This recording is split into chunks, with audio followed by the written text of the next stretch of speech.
All rise.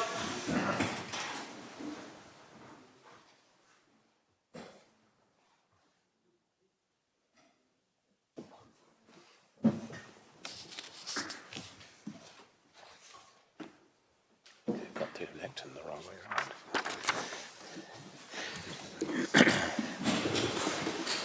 Application U Majesty's Treasury against A and appeal on the application A against Majesty's Treasury.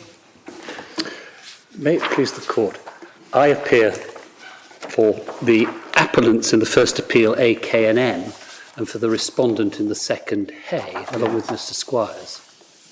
Mr Robertson and Mr Hudson appear for the media applicants, and Mr Swift and Mr O'Connor for Her Majesty's Treasury. Yes, there are one or two preliminary matters.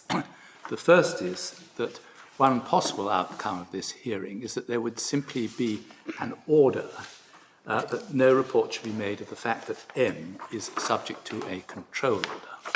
As a matter of precaution, the court will make that order now, in case anyone should report these proceedings as they're going on, until further order.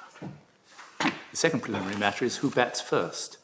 Well, the complaint has been made that we should have made an application, and we are making an application, so I think it's understood that we're going first. Unless the Court has any.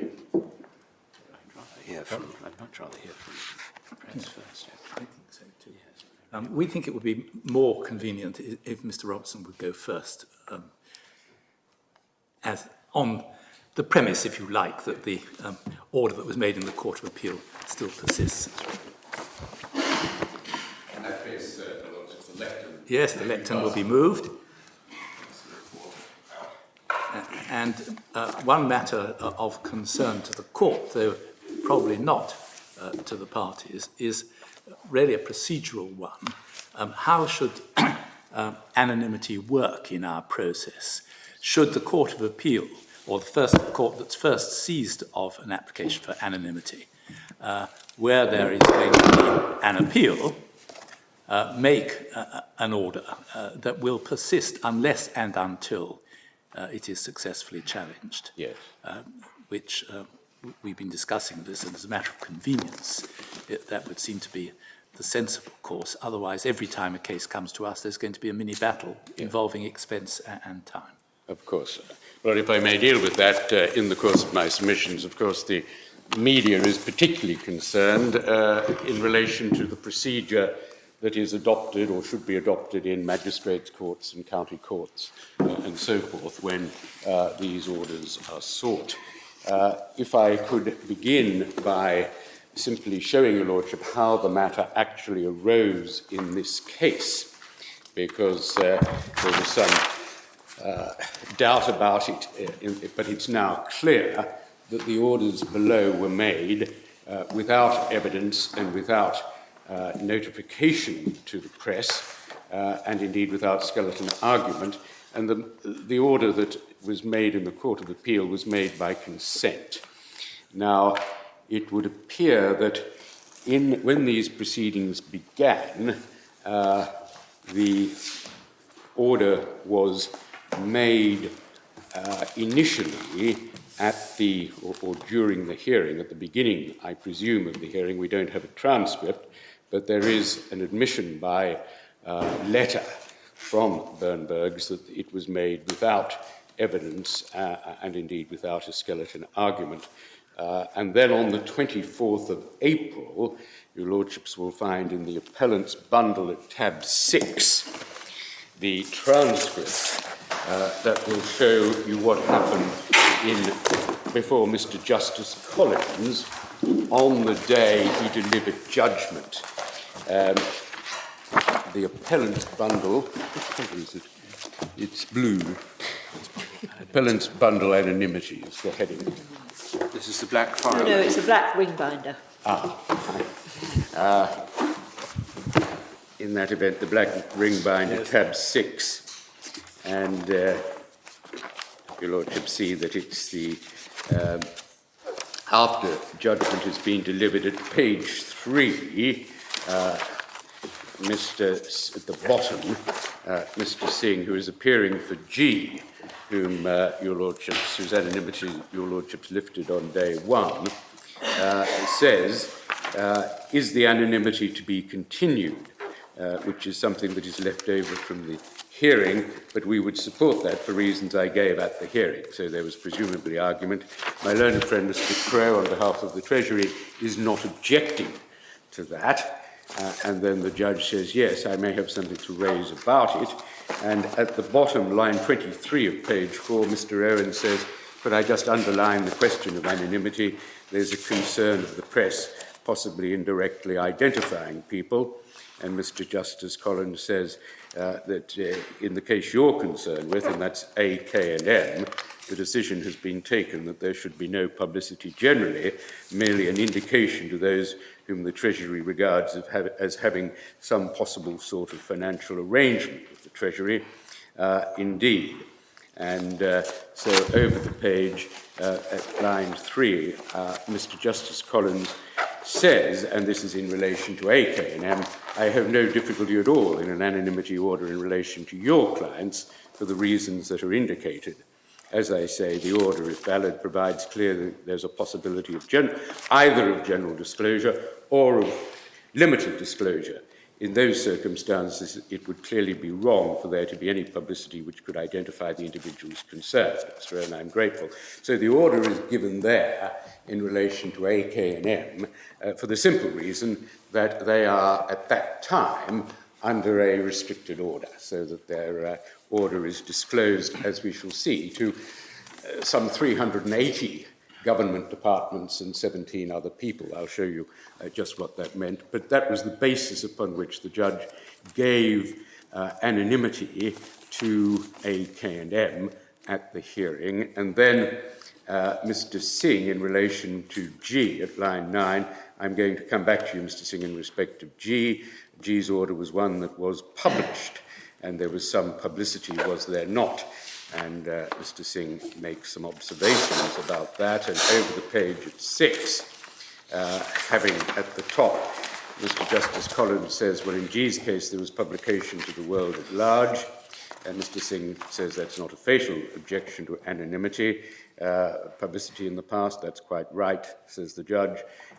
So I would respectfully suggest the governing principle is to protect privacy and safety interests. I suppose you could say the proceedings are still live. And then, interestingly, at line 18, Mr. Justice Collins turns to the press box, and this is sometimes done in all courts. Have the press any observations? And then a member of the press stands up and says, off the cuff, clearly, my lord, transparency is important where men are being accused of involvement in serious matters. Yes, says the judge, I fully understand that. On the other hand, I think there's some force in the submission.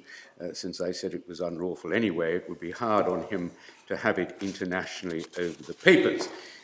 In other words, that in view of the ruling that the judge had just given, it would be tough on G to have his name in the international papers. And then Mr. Singh says, well, he's been accused of something without a fair trial. It would not be right to give the impression over the page that he's been accused of wrongdoing, simply the fact of him being on a list. And then Mr. Justice Collins asked the Treasury for observations, and the Treasury has been their position. In this moment, we have nothing to say. We do not resist the applications that have been made. That's perhaps in a way a slightly surprising stance to take when there's an issue as to the effect of the terms of the order that's initially made, i.e. whether it's a restricted disclosure order. Obviously, Mr. Justice Collins thought that's a very material matter when considering how to exercise his discretion. Yes. And one of the issues that arises is what effect should the terms of the order have on the court's action. He thought it was determinative in relation to A, K, and M that they had then been placed on a restricted order. In relation to G, who was on an unrestricted order, it seemed that the Treasury was taking the position that they didn't resist, which is a nod as good as a wink. It was, in effect, approving the application even though it was an unrestricted order. and it would seem that it was Mr. Justice Collins still, as it were, having delivered his judgment about the unfairness of the orders.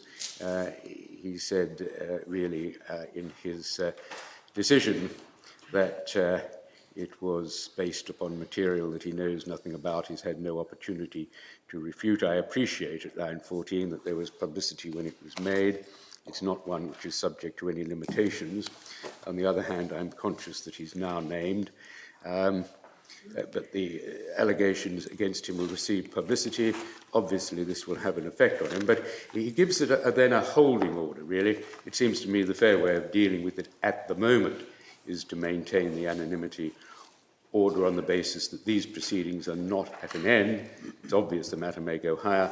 I shall leave it to the higher court to make the final decision as to whether the anonymity order, in his case, should or should not be lifted. Lord, the higher court that he had in mind obviously was the Court of Appeal.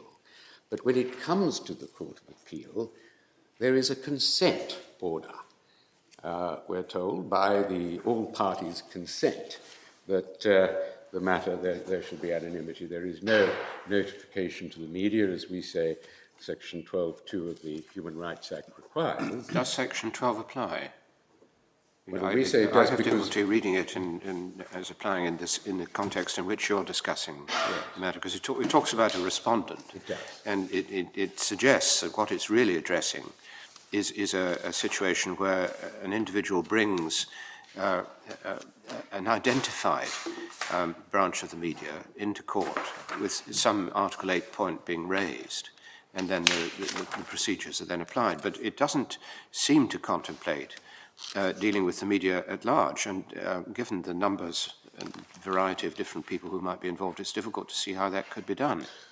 Well, the answer to the last point is that there is a procedure that is used in the High Court of notification to the Press Association, and that is regarded as notification to the media. There is, in fact, a practice direction in, for example, the Family Division that requires notification to the Press Association, and that is the way it's achieved. We would argue, I think 12.2 is in the Human Rights Act is in a But surely, Mr. Robertson, that notification is in relation to the much wider sorts of injunctions which are made in the Family Division from time to time, not in relation to the standard practice of anonymising the children who are involved in legal proceedings. The press are not normally notified of that. They take it for granted that they anonymise in relation to children. That's right. Children are in that special category. But other than children, that is the way the notification works. And we would argue that, and perhaps I could take it to you a little later, that Section 12.2 does require notification where an order is going to affect the press's right to report. 12.2 speaks of the person against whom the application for relief is made, the respondent. I mean, it doesn't on the face of it seem to address the situation when you're seeking an order contra mundum. Well, the order is contra mundum. If the person against whom the application for relief is made, the respondent, is neither present nor represented, no such relief is to be granted. This section applies, says 12.1, if the court is considering whether to grant any relief, which, if granted, might affect the exercise of the Convention right to freedom of expression. So it's really under 12.1. Mr. Robson, where do I find the... Sorry, Velo, there is an additional bundle that we have, which has the Human Rights Act in it. It has the case of Caraco and Hungary, which was in your Lordship's papers last time, but may have been dispensed with.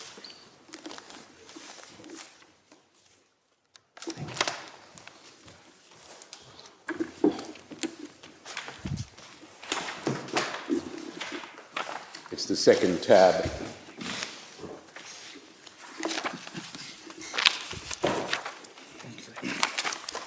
And it's the fourth page, page 9 is of the, on the top right.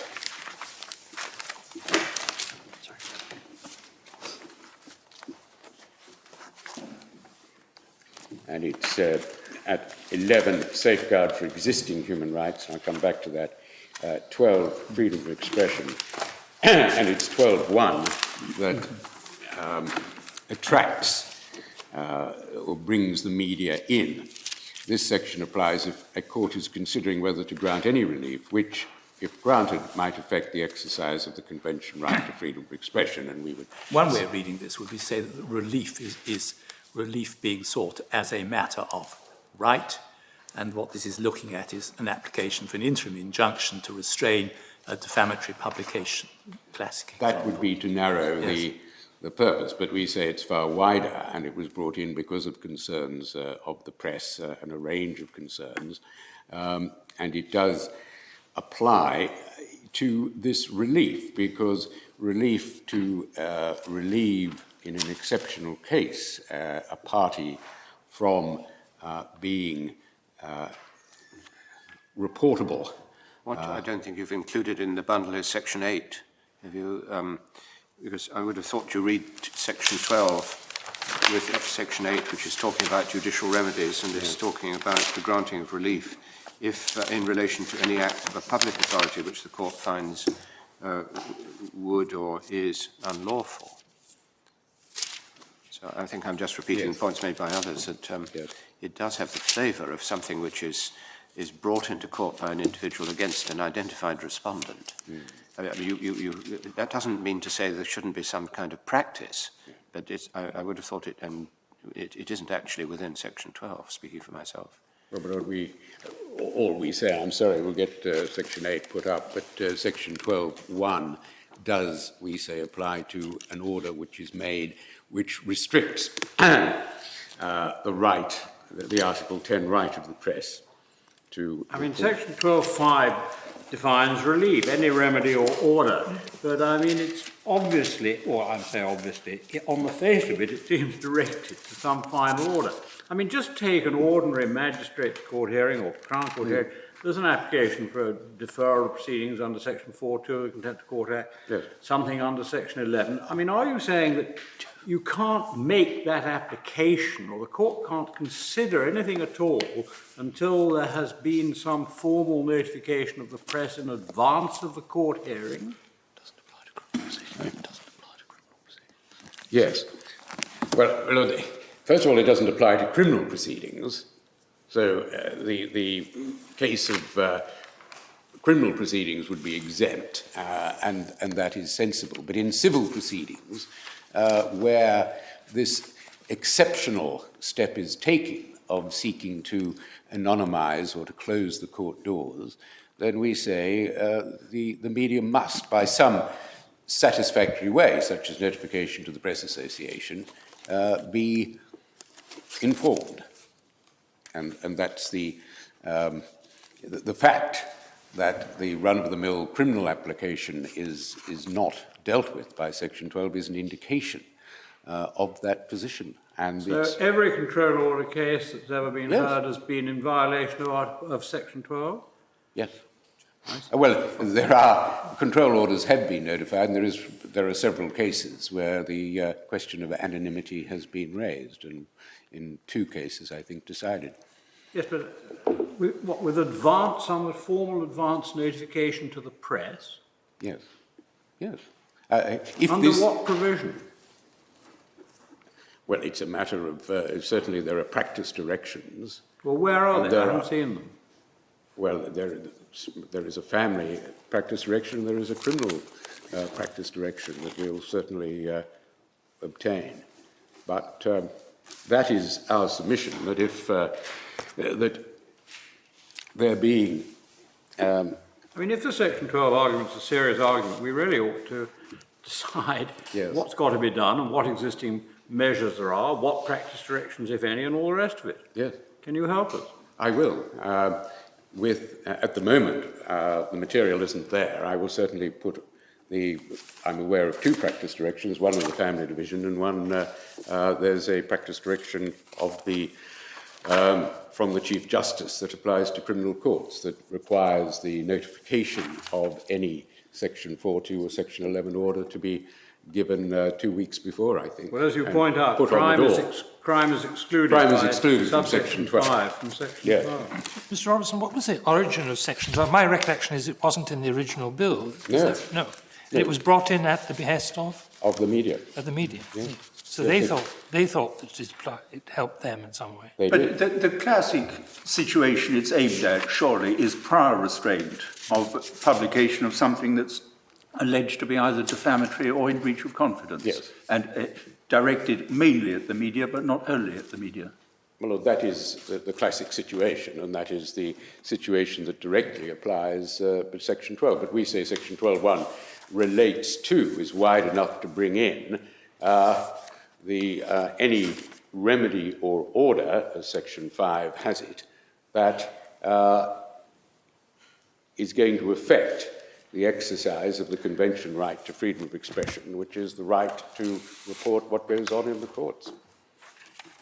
And that is our submission, and I'll obtain the various practice directions. But we say that that can be done because we are, after all, talking about, we say, an exceptional remedy. If we have an open justice principle any longer, then it is an exceptional remedy to anonymise a party. This kind of order is not relief granted against anybody. It is an order. It's not made against the world, is it? But no, but it affects, it is an order which affects the right to report. That's the simple point. It affects the exercise by the press. But subsection 2, if the person against whom the application for relief is made, the respondent, it simply doesn't work when you're making a blanket global order that something's not to be discussed. It's an order contra mundum, but it's an order that in reality affects provincial and national newspapers and television. So it's pretty clear. Well, it affects everybody who's listening. Yes, but it does, it affects. And in these days of the internet, anybody who is aware of what is going on in an open hearing in court can make it public throughout the world. Yeah.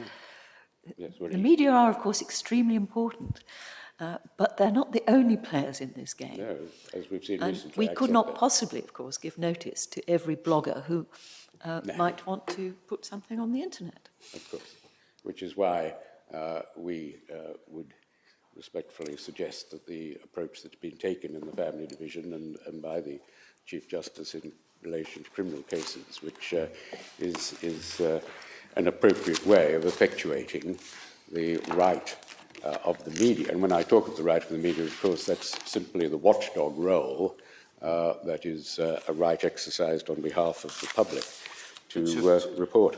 Sorry, I beg your pardon. But so far as this court is concerned, we're faced with a situation where an anonymity order has already been made, yes. And that is the existing state of affairs when the case reaches us. Yes. Is there anything wrong in principle with the kind of process that we're going through now, which is where interested parties, and the media in particular, are uneasy about the orders being made and bring the matter before the court for the court to consider whether the order should be lifted?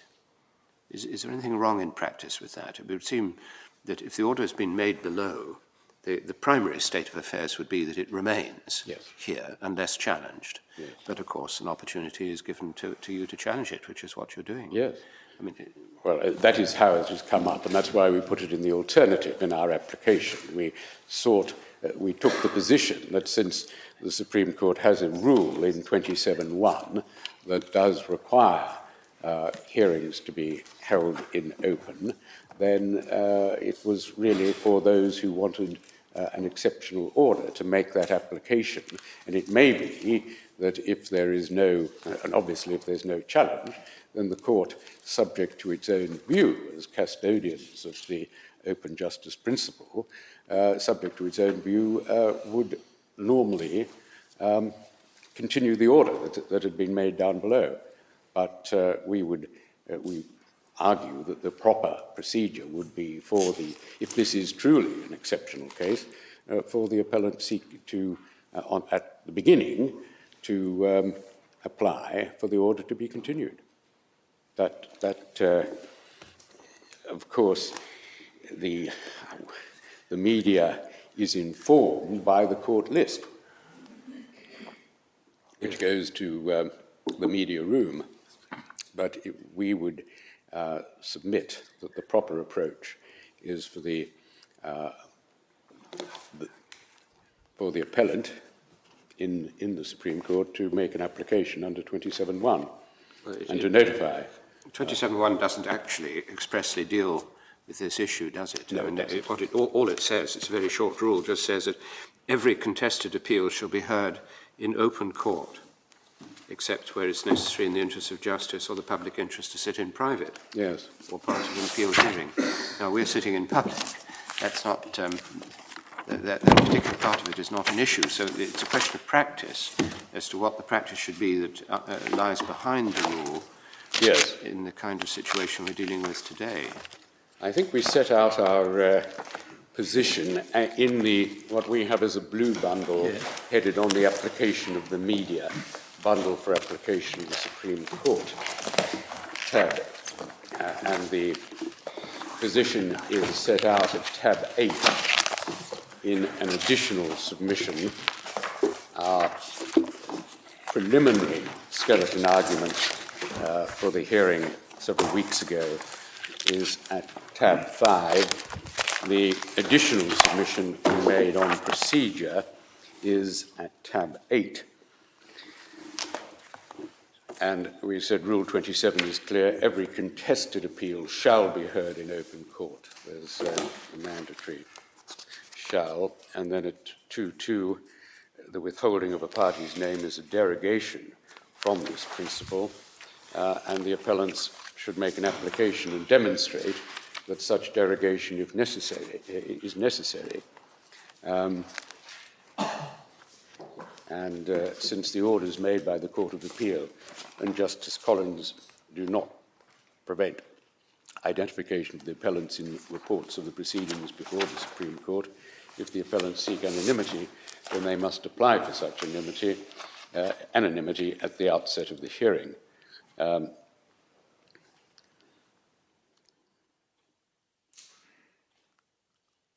then at 2.6, and so forth. But it's a matter of procedure, and Rule 27(1), I accept, doesn't deal specifically with the procedure, save for indicating that every contested appeal shall be heard in open court.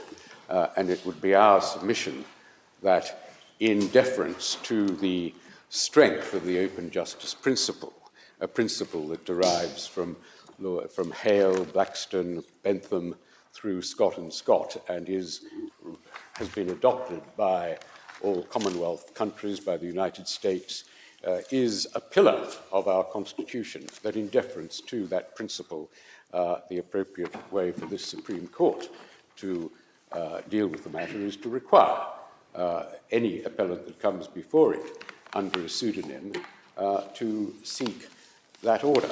There are a number of cases listed, my lords, as pseudonyms where there is no order in place. The listing of, I think, AK Somalia, which is next week, is a case where when one looks at the first line of the judgment of the Court of Appeal, Lord Justice Morris case says this is a case where anonymity is not necessary, and lists the name, gives the name, but yet it is listed in this court as AK Somalia. So that in such cases, obviously, the full, whether it's listed, should be listed, we say, by the full name, because there's no anonymity order in place. That's a simple matter of listing.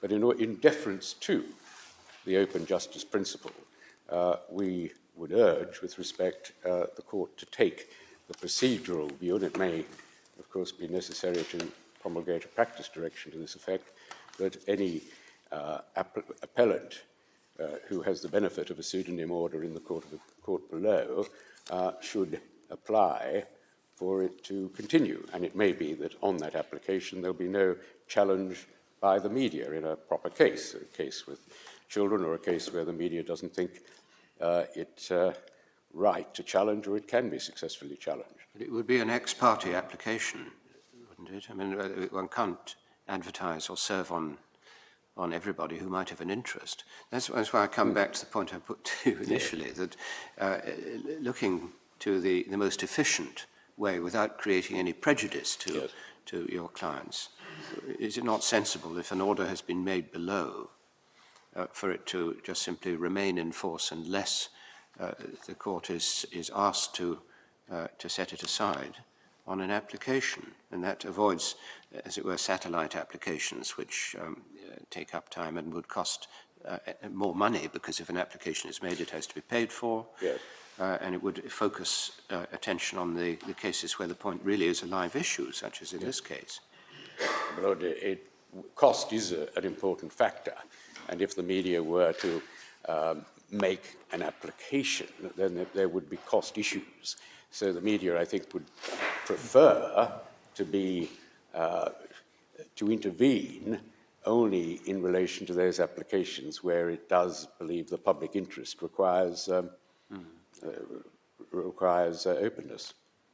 But as I say, the deference to the strength of the open justice principle would seem to be to favour the renewal of the application, and it may be and it would be a formality if there was no challenge by the media, but it would enable the court itself to ensure. There is a statement that was endorsed by Lord Wolfe in the Court of Appeal, I think it comes from Lord Justice Staunton, that it is where all parties consent that the court has to be most vigilant, and it would be appropriate and seemly in our submission that the court should itself retain that oversight to ensure that if the media are asleep, that at least the court itself is vigilant to ensure that anonymity orders and secrecy orders are not made on the nod by consent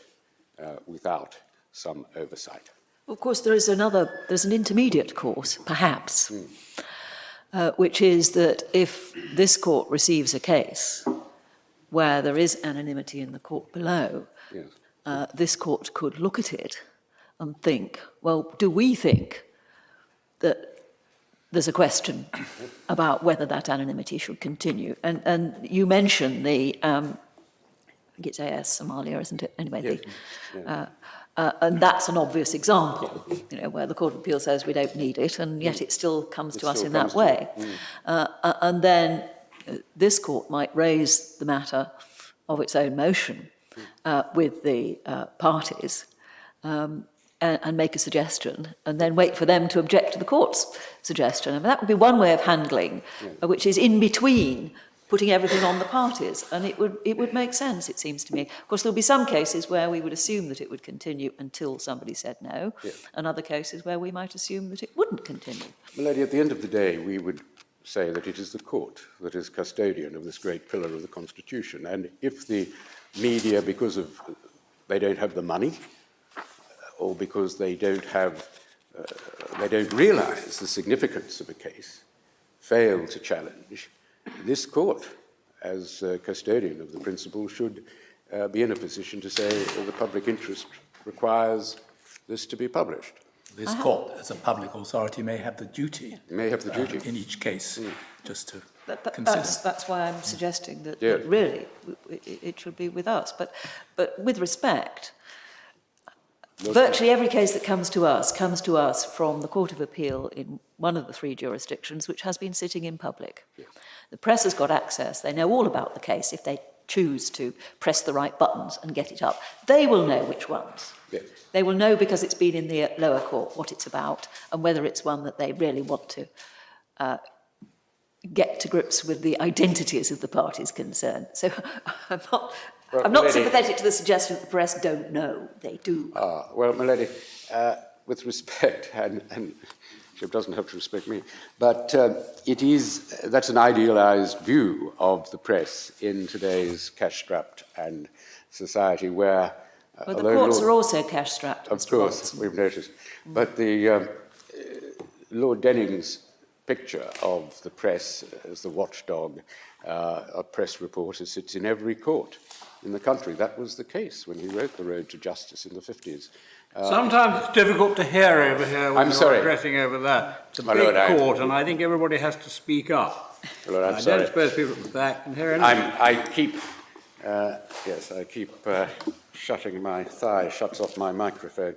My Lords, that was an idealised view, because when Lord Denning wrote The Road to Justice in 1951, which is the source of the idea of the court reporter as the watchdog for society, there was, as he said, a reporter in every court, in every press box in the country. That is not, sadly, the case today, and there are important cases where the press may well not notice, and that is, or it may not have the money to challenge, and that is why we would respectfully submit that it is for this court to safeguard, at the end of the day, the principle of open justice. We have at volume 2, I won't take your lordships to it, but at volume 2 at the back, we put in 2 cases, one from the Supreme Court. Volume 2 of what? Of the authorities bundle. We have put in 2 cases, one from the end, the last case, tab 23, from the US Supreme Court, Richmond newspapers and the Commonwealth of Virginia, where the Chief Justice, Berger, along with other judges, traces the open justice principle at page at the bottom left 982 through to page 986, and using quotes from Frederick Pollock, from Hale, from Blackstone, and from Bentham to establish just how the open justice principle has derived. At A, on page 982, the origins of the proceeding, which has become the modern criminal trial in Anglo-American justice, can be traced back beyond reliable records. He quotes Pollock, and then over the page at 983, he cites Pollock again, the rule of publicity, which is on the left hand below the italicized section. 3 centuries later, Sir Frederick Pollock was able to state the rule of publicity, that here we have one tradition at any rate, which has persisted through all changes. One of the most conspicuous features of English justice, that all judicial trials are held at open court to which the public have free access. We have found nothing to suggest that the presumptive openness of the trial, which English courts were later to call one of the essential qualities of a court of justice, see Daubney and Cooper, was not also an attribute of the judicial systems of America.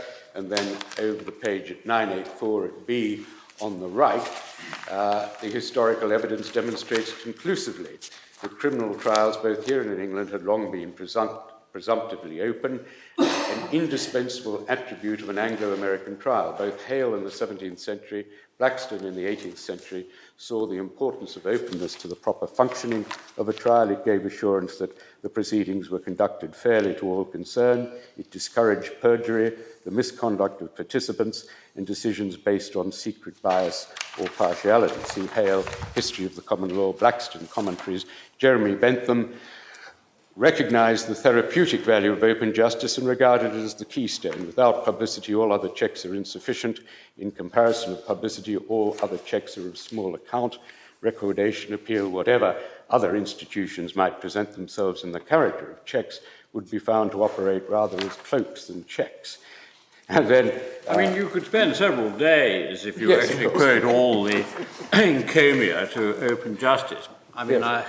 If I can, the next 4 lines perhaps will end it. Panegyrics on the values of openness were by no means confined to self-praise by the English.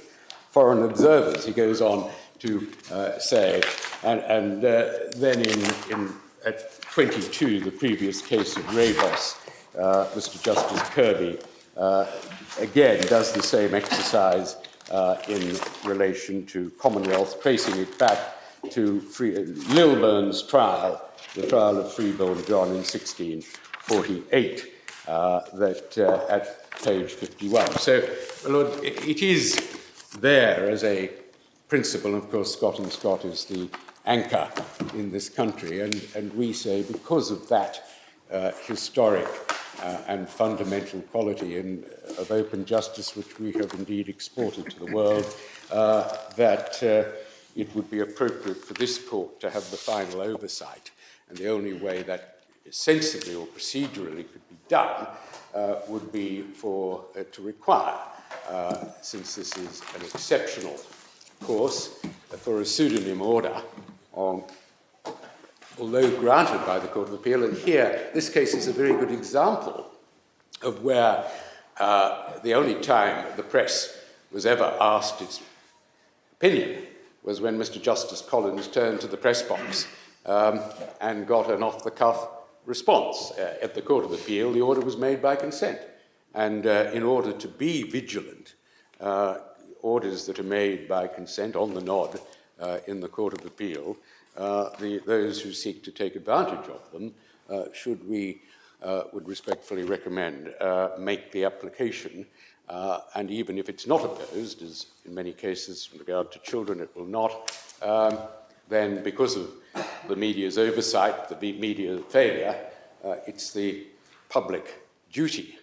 We would respectfully adopt Lord Phillips' suggestion that it may be the public duty of the Supreme Court to ensure that the principle is being upheld. Surely the principles must be the same for all the courts. So they shouldn't be granting them except on a proper basis. And so they shouldn't be granting them of consent unless there is a proper basis for it. So if they're granted properly, and you say in exceptional cases, then it may be that Lord Hope's approach is right, that if they are unusual and they're only granted in exceptional cases where they really are valid, then if that is the position which has been adopted by the lower courts, then they should run on and they'll come up here, and if they've been granted on the basis on which we would have granted one anyway, well, fair enough. I mean, the important thing I would have thought from your point of view is not that cases coming to the Supreme Court but that all cases should be properly handled in this matter. I would accept that, my Lord. And of course, in this case, one sees that it is never, one of the other great principle of Scott and Scott is that those who seek the order must prove. And Lord Scowman in the Leveller emphasises this, that there must be evidence or evidential material before the court on which one of these exceptional pseudonym orders is granted. And in this case, there has never, until the case got to this court and the press intervened, there has never been any evidential basis for it. And it went through, as we suggest, on the nod, and was certainly there by consent in the Court of Appeal. But yes, I think we ought to move on now. And there are two particular issues that are raised in a case such as this. The first one is, what is the effect of the order itself if the Treasury say dissemination of the order should be restricted? And secondly, the unusual feature here is that this is relief sought on suspicion, and not in a trial which is going to end with either a conviction or an acquittal. Yes. Well, the first issue is that the Treasury has raised, namely that they take no view, it would seem, on the identification of M, because they've indeed, it's surprising they take no view because they've actually been consulting the security services and the police, and it would appear that and I should show your lordships the way the Treasury position has changed. It's in a small, we have it I think in a blue bundle. It's tab, it's perhaps easily seen at, it's called Treasury Submissions, Treasury Solicitors Submissions, and we have them, I think, as a separate, at least I have as a separate. We have it in the blue bundle with three dividers. It refers to the letter of the 7th of October, Yes, amongst other things. it is the letter of the 7th October that, which is the first, is tab 1 in what we have as the Treasury Solicitor's submissions. Well, I don't think we have that bundle as such, but we've all been provided with the submission in this sort of form, I think I'm right in saying. It's got at the bottom submissions on behalf of Her Majesty's Treasury on the anonymity issue. And it should have the letter of the 7th of October. It has the letter of the 7th of October. And Mr. Justice And it has Field. Mr. Justice Field's judgment in the Right. But the letter of the 7th indicates the change in position in relation to AK&M. It says in the second paragraph, AK&M restricted designations. AK&M is currently the subject of restricted designations, which entails their designation being publicised only to certain financial institutions and individuals. That decision was made following consideration of advice from Police and Security Service at the time. My letter of the 2nd explained that Treasury were reviewing whether restriction on the designation remained necessary. This review formed part of a substantive review. Since 2nd of October, this is the next paragraph, Treasury has obtained and considered further advice relating to the appellant's cases and has concluded that the restrictions on the designation no longer remain necessary in respect of any of the appellants, A, K, or M. Consequently, if Treasury concludes as a result of the substantive reviews that they should be subject to directions under the 2009 order, it does not at present propose to place a restriction on the publication of those directions. So, my Lord, the position now is that on the advice of police and the security service, there is no need for restrictions on publication. So that's the position now. The position at the time the order was made was that there was a restriction in force. And just to show your lordships what that restriction entailed, if in the appellant's bundle anonymity, your lordships would go to what is the, sorry, not the appellant's bundle, the media bundle. On the application of the media bundle, it is tab 19, and I do apologise profusely for the fact that tab 19 is not paginated, but if your lordships would go to the end of that, and 4 pages from the end, there is the letter from the Treasury Solicitors of the 9th of October, which sets out just what the original restrictions were.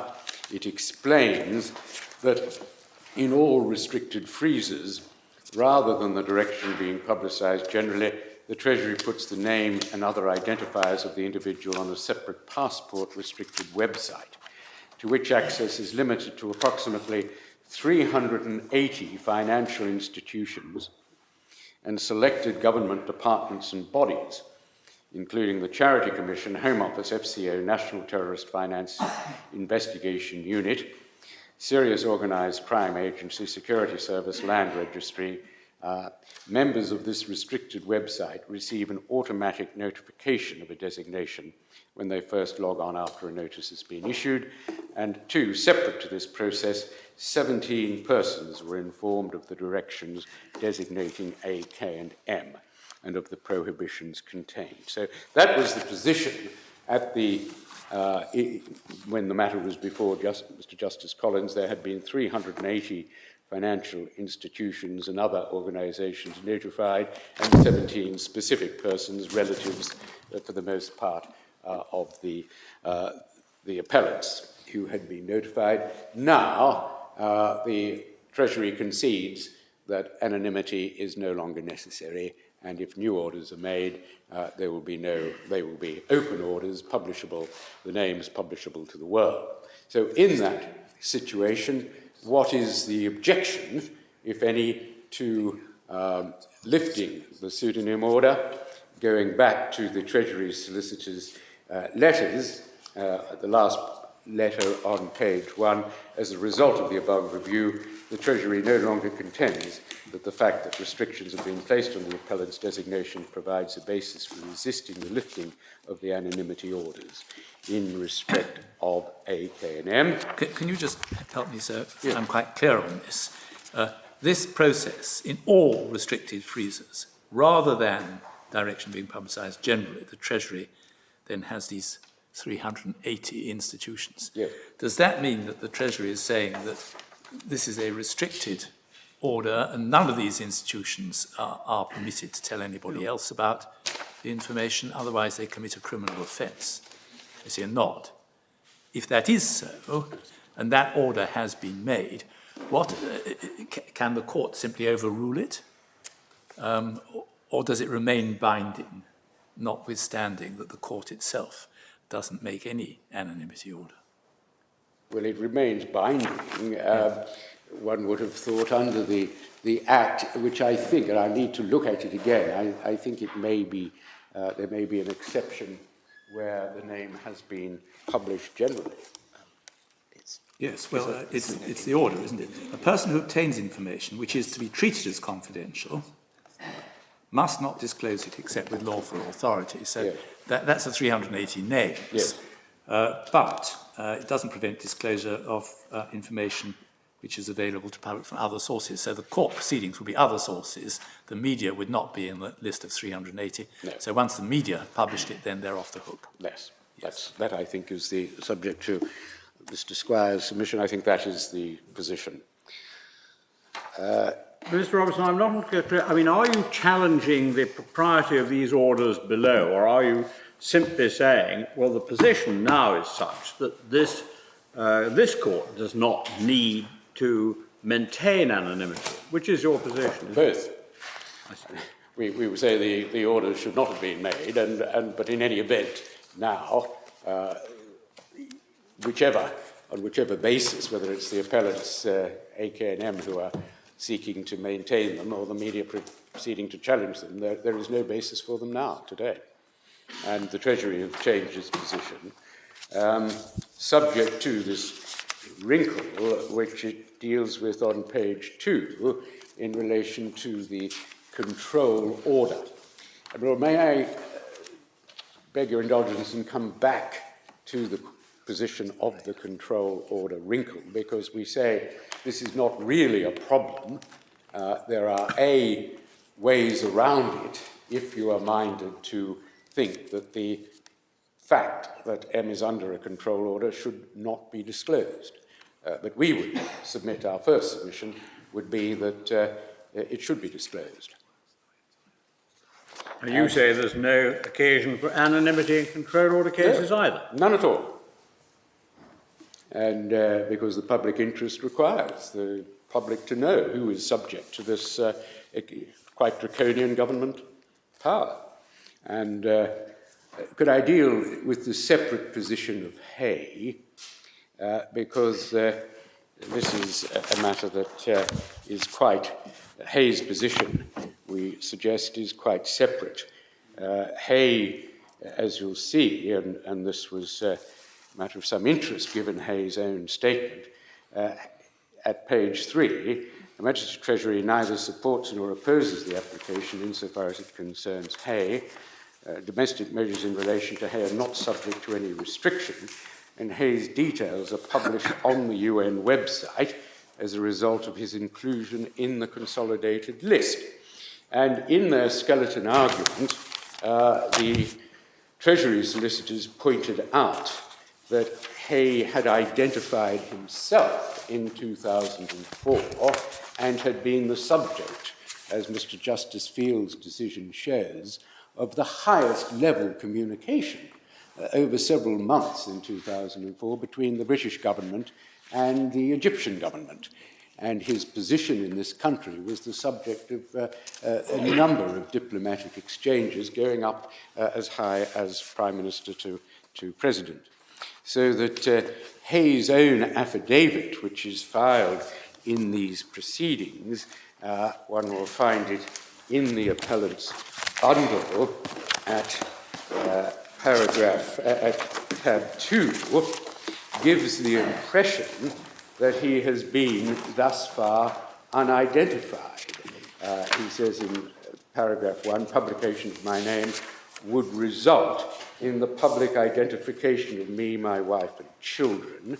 And at 2, he says, I'm an Egyptian national with children. I left Egypt with my family because of persecution. At 5, he indicates that they've been subject to harassment by the Egyptian authorities. At paragraph 9, he says, my older children are studying at university. I'm extremely concerned, he says, about the effect on them if I am publicly identified as a suspected terrorist. This man has publicly identified himself on Al Jazeera on numerous occasions as a suspected terrorist with older children studying at university. He says he's concerned at his wife's health. And then at 10, the order which I've challenged has a severe impact on our family life. I would not have initiated my challenge if I knew my name would be made public. Now, Lord, the evidence on the contrary shows that for the last 10 years, this man, under one of his 12 names, has been a major public figure in this country, in the Middle East, and in Egypt. He has been, in the case of Field, your lordships will see, if you have it there, at paragraph 4, in Mr. Justice Field's judgment, in the case of Youssef and the Home Office, at paragraphs 4 to 6,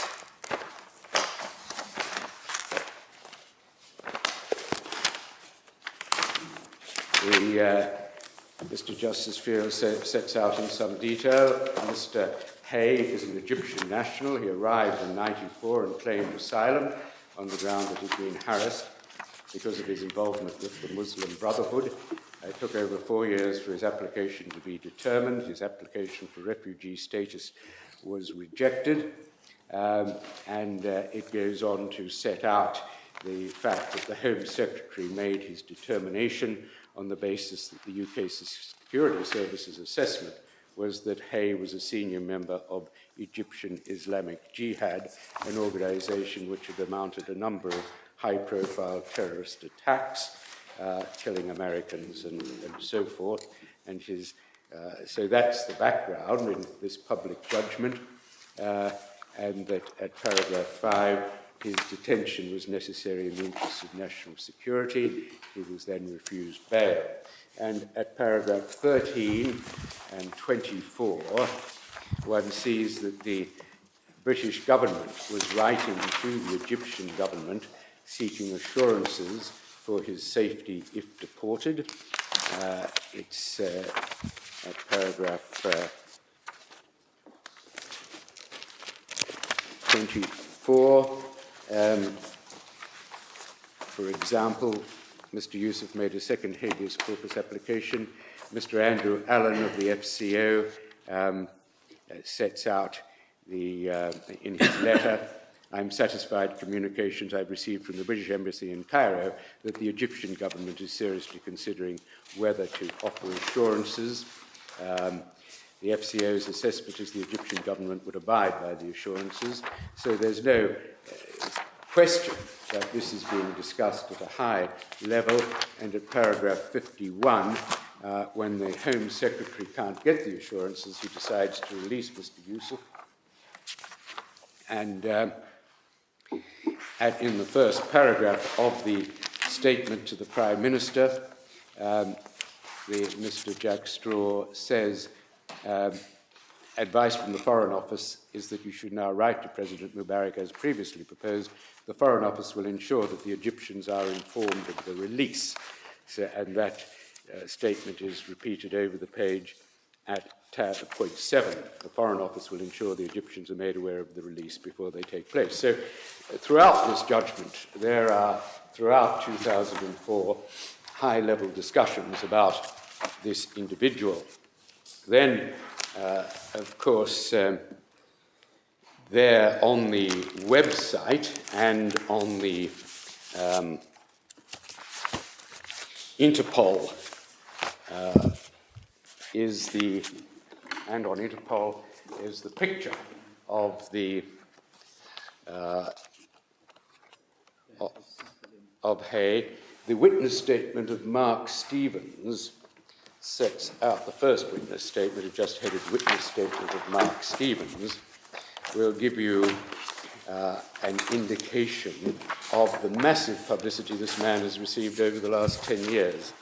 The the United Nations list is the first annexure, a relevant page of United Nations consolidated list, and we find him the fourth person, Hani al-Sayed al-Sabaei, with his various names, his nationality, his address, London, the United Kingdom, and then over the page we see his photograph. This is an Interpol release which has Hay in one of his. This is the witness statement of Mark Howard Stevens, and it's the second of the annexures with the picture of Hay and his various names. I think there are 12 of them, and then his details, and that's a public website. And then there are MS2, we see some of a selection of the myriad press clippings that this man has attracted. The beginning is July the 9th, 1999. Asylum seekers win right to stay in Britain, and that Hani Youssef is in the first line. 4 Egyptian asylum seekers today won their battle, and then Ms. Gareth Pearce in the 5th line, representing Hani Youssef, makes various claims about how they've been assaulted in Britain, how he's been assaulted. Then over the page, July the 10th, the asylum seekers win right to stay in Britain, a similar story. Over the page, July the 10th, this is important because it's from The Guardian, Richard Norton-Taylor, a prominent Egyptian defense lawyer jailed for 10 months without charge, was released from prison after the failure of Jack Straw to obtain assurances. Hani Youssef was first held under the Prevention of Terrorism Act last year. After his release, he was rearrested under immigration laws amid claims by MI5 that he had been involved in terrorism at the highest level. So from 10 years ago, the defamatory allegation that he claims to want to stop here has been published, a claim by MI5 that he'd been involved in terrorism at the highest level. And then over the page we go to 2004. An Egyptian asylum seeker was awarded substantial damages yesterday after the High Court ruled he'd been unlawfully detained in a dispute involving Tony Blair. Hani Youssef claimed he was falsely imprisoned in 1999, and so forth. And then again, the Bernbergs make a statement about criticising the Prime Minister after evidence that had arisen in that case. So there is, and then on January the 23rd, 2005, taking without prejudice, taking liberties, the case of Hani Youssef goes to highlight the flaws in our fight for universal democracy. And so there is a long article on the case of Hani Youssef. Then over the page, April the 15th, again, another story about him from The Guardian. Over the page, July 25th, 2000. I think we got the picture. Yes. So, my Lord, he's a public figure. And if I could just show you towards the end, there is the tabloids take this up, and 3 pages from the, I think they are numbered, yes.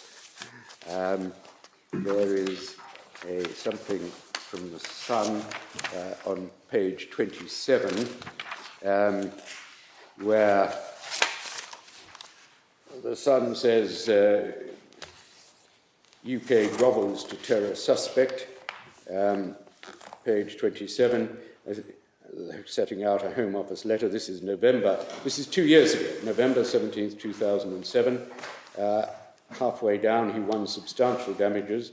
He was one of 4 Egyptians held. It's the 4th line. A second Home Office letter said officials apologised for any inconvenience to him and his family. Youssef is living at taxpayers' expense in a 3-bedroom house in Hammersmith, West London, near BBC stars Jeremy Vine and John Humphreys. And then at the end, G. Wilson, the Sun, should we let terrorist suspects live in the UK? Lord, unprepossessing as those sort of articles may be, that was published 2 years ago. There is no evidence from Hay or his solicitor that he's suffered any privacy invasion, assault, or embarrassment as a result of that kind of article. But, my Lord, it goes much further, and it is astonishing that we now find, thanks to being able to identify his 12 names, this man is not just a public figure in this country, he's a public figure throughout the Middle East, because he broadcasts on Al Jazeera and through an Arab website direct to the Egyptian newspapers. This man's claim is that if he's identified in this country, his family will suffer in Egypt.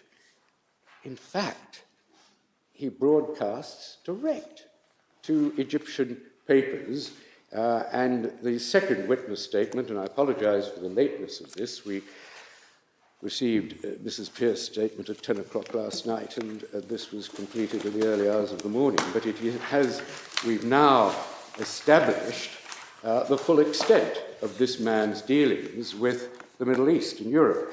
It's really the third. It's headed, it was on, I think it was put on your Lordship's desk this morning. This is Mark Stephen's second statement. Yes, second statement. And it's paragraph 3. I have now discovered that Hay is in fact the director of Al-Makrizi Centre for Historical Studies. He is quoted regularly in the Middle Eastern media and in the Egyptian press in relation to his criticisms of the Egyptian government, the book he's writing, his appeal to Egyptian authorities to end their negotiations with Britain over his proposed deportation, and his interpretations of the activities of Al-Qaeda. He often broadcast on Al Jazeera and was widely condemned in Britain when he told the television station that the London Tube bombings were a great victory. He always is available for interview on jihadi issues, ranging from Mr. bin Laden's press coverage to comments approving bans on Muslim schoolgirls taking part in physical exercise. The point, of course, is the Egyptian authorities are well aware of his location and identity in London and have been for many years. He speaks openly of his immigration problems and about his children in both the British and Egyptian press. He reports to the media that his children are now studying. His eldest son has finished university education. I've uncovered literally hundreds of references and quotes from Hay under the name of Dr. Hani al-Sabaei, which is well known and listed as his primary identity on the UN and Interpol listings, including his good quality intelligence assessments. I enclose just a small sample of material, and in the first, most all of this material, with the exception of the Sunday Times and articles about his statements about the bombings. I don't remember seeing this before. Sorry, I'm just trying to recall when I first saw this. I've been listening, but I haven't been following. This was on our desk. Yes, it was on your desk. This was never given to us. We hadn't seen it until we came down here. No, we haven't. No, my Lord, that's correct. Yes. It is literally, Yes. Yep. Okay, thank you. it was when the Treasury solicitors gave us the field, we found he has 12 identities, 12 names that are listed on the Interpol website. I have a spare copy. No, I think we all have them. It's just He has 12 identities, under one of which, so they're all known, under one of which he broadcasts regularly on Al Jazeera, including and makes statements about his wife and children, his immigration status, and he's available for comment. He runs an Arab website, and his statements are available throughout the Middle East. The fact that he's here with immigration problems, and now we have uncovered that he has, in effect, misled the court by his statement that he's anonymized and his fears that if the Egyptians find him, they'll persecute his relatives. Do you really need to go on much longer? I mean, the position is really very plain. Yeah. We'll obviously have to hear the other side, but yes. with ample material to make your point, I would have thought. Yes. He's in a far more obvious position than G, Yes. who was identified in a number of press clippings. This man regularly broadcasts and writes about fundamentalist questions, and is a number of what we've discovered in the last 24 hours. The BBC has a website that reports on Egyptian press highlights, and in the second witness statement, G, for example, he is here on the Egyptian press highlights at being...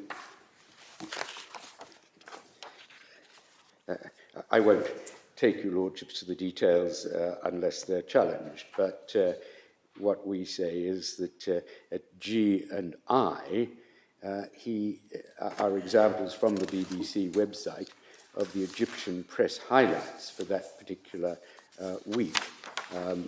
It's G is at page 23, for example, just to take one example, page 23, Egyptian press highlights of the week of 9th of January 2006, highlight 8. A report by a particular newspaper says Hani al-Sabaei, who is Hay, one of Hay's 12 names, a leading London-based al-Jihad figure, joined the war of words between al-Qaeda and the Muslim Brotherhood. He takes al-Qaeda's side, apparently. He accused the Muslim Brothers of living in a shell and of allying with foreign powers in Iraq and Afghanistan.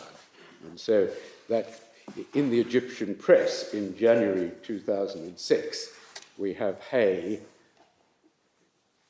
joining the war of words on behalf of taking al-Qaeda's side in a battle between the Muslim Brotherhood and al-Qaeda, and accusing the Muslim Brothers.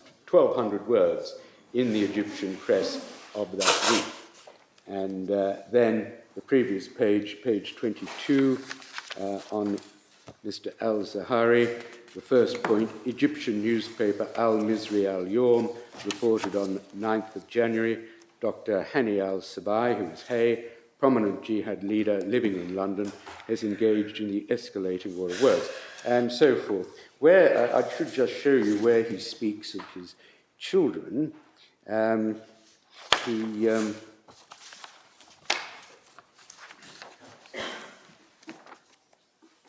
is his... It's the individual. List.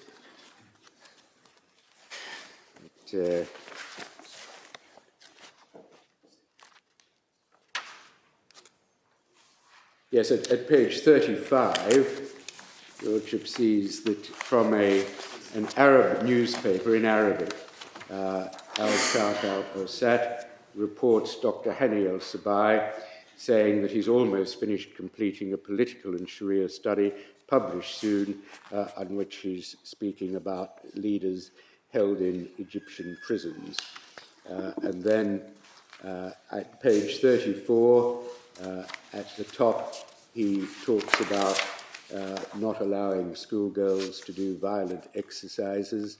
And then, so he's commenting regularly on all sorts of matters. And then at page 31, this is from Mr. David Mellor, a former cabinet minister, writing in the Evening Standard, criticising him, describing him as a Hammersmith-based Egyptian fanatic, posting on his London website So he's got a London website. A claim the London bombings were a great victory is tolerating this man a sign of a decent liberal society. So he is very much a public figure with his website and his provocative comments. And it's again at page 28. There's a reference to that. There is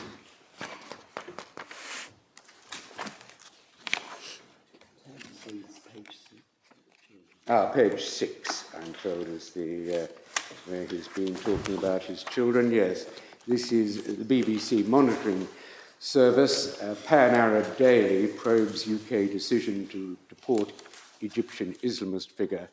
And then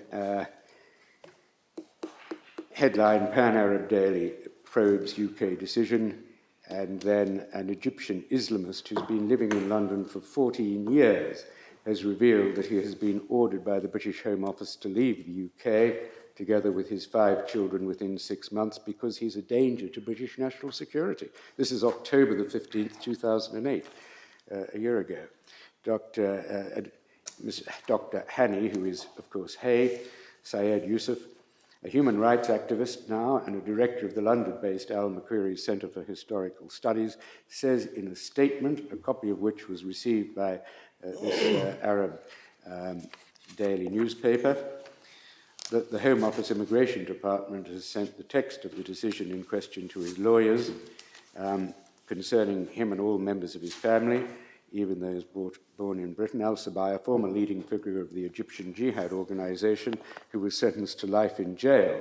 Mr. Roberts, you're in danger of giving a disproportionate amount of time to Mr. Hay, aren't you? Because you have other battles to fight. Yes, of course. I just indicate there he is talking about his wife and children and so forth. So he's making no secret in Middle Eastern papers of that.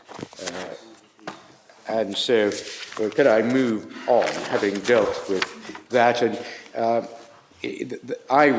we would submit, in short, that first of all, there can be nothing in his assertion that lifting this order will put his family in jeopardy in Egypt because of his own activities. And secondly, you cannot accept his statement at paragraph 10, and some reliance is placed on this, that I would not have initiated my challenge if I knew that my name would be made public. The appellants place some weight on this statement. We say that the evidence that he's not is withheld from the court about his vast public activities throughout the Middle East show that that statement cannot be credited. I would not have initiated my challenge if I knew my name would be made public. His name is public. He's a public figure in this country and throughout the Middle East. So that is the significance of that evidence. And of course, and we simply say in relation to Mr. Joffe, I think your lordships have been supplied with a statement by Mr. Joffe, by the appellants. Mr. Joffe's statement, which seems to deal mainly with the Bush administration prior to President Obama, is tacked on of 3 paragraphs in which he says that Hay, on the assumption that he's been anonymized, his relatives may have some difficulty in Egypt. Again, it's clear that Mr. Joffe has not been told that Hay is this public figure. And so that excludes Hay. So could I move back to A, K, and M and to our skeleton, which is in the media bundle at tab 9.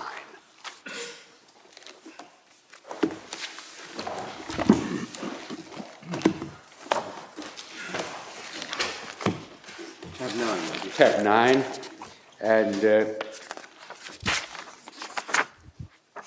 having set out at 1 and 2 what we see as the issue, and I'll return to that, can I just deal with the evidence briefly at 8, the appellant's evidence in relation to A and K and M. As far as A and K are concerned, they haven't apparently been in touch with their solicitor for 6 months. Their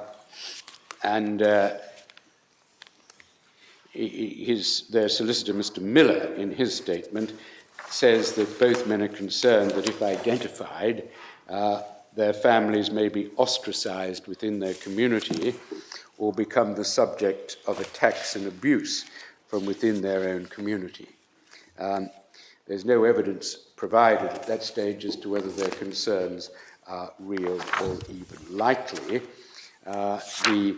It's accepted that the publication would do some reputational damage, and what lifting of this order means is that the press will identify them as the claimants in this case and will report, in effect, the imputation that the security authorities in this country suspect that they have had some part in financing terrorist organizations. That's the imputation. If this were a defamation case, it would be called I think a level 2 defamation, not imputing that they are terrorists, but that they are suspected or that there is reason to investigate whether.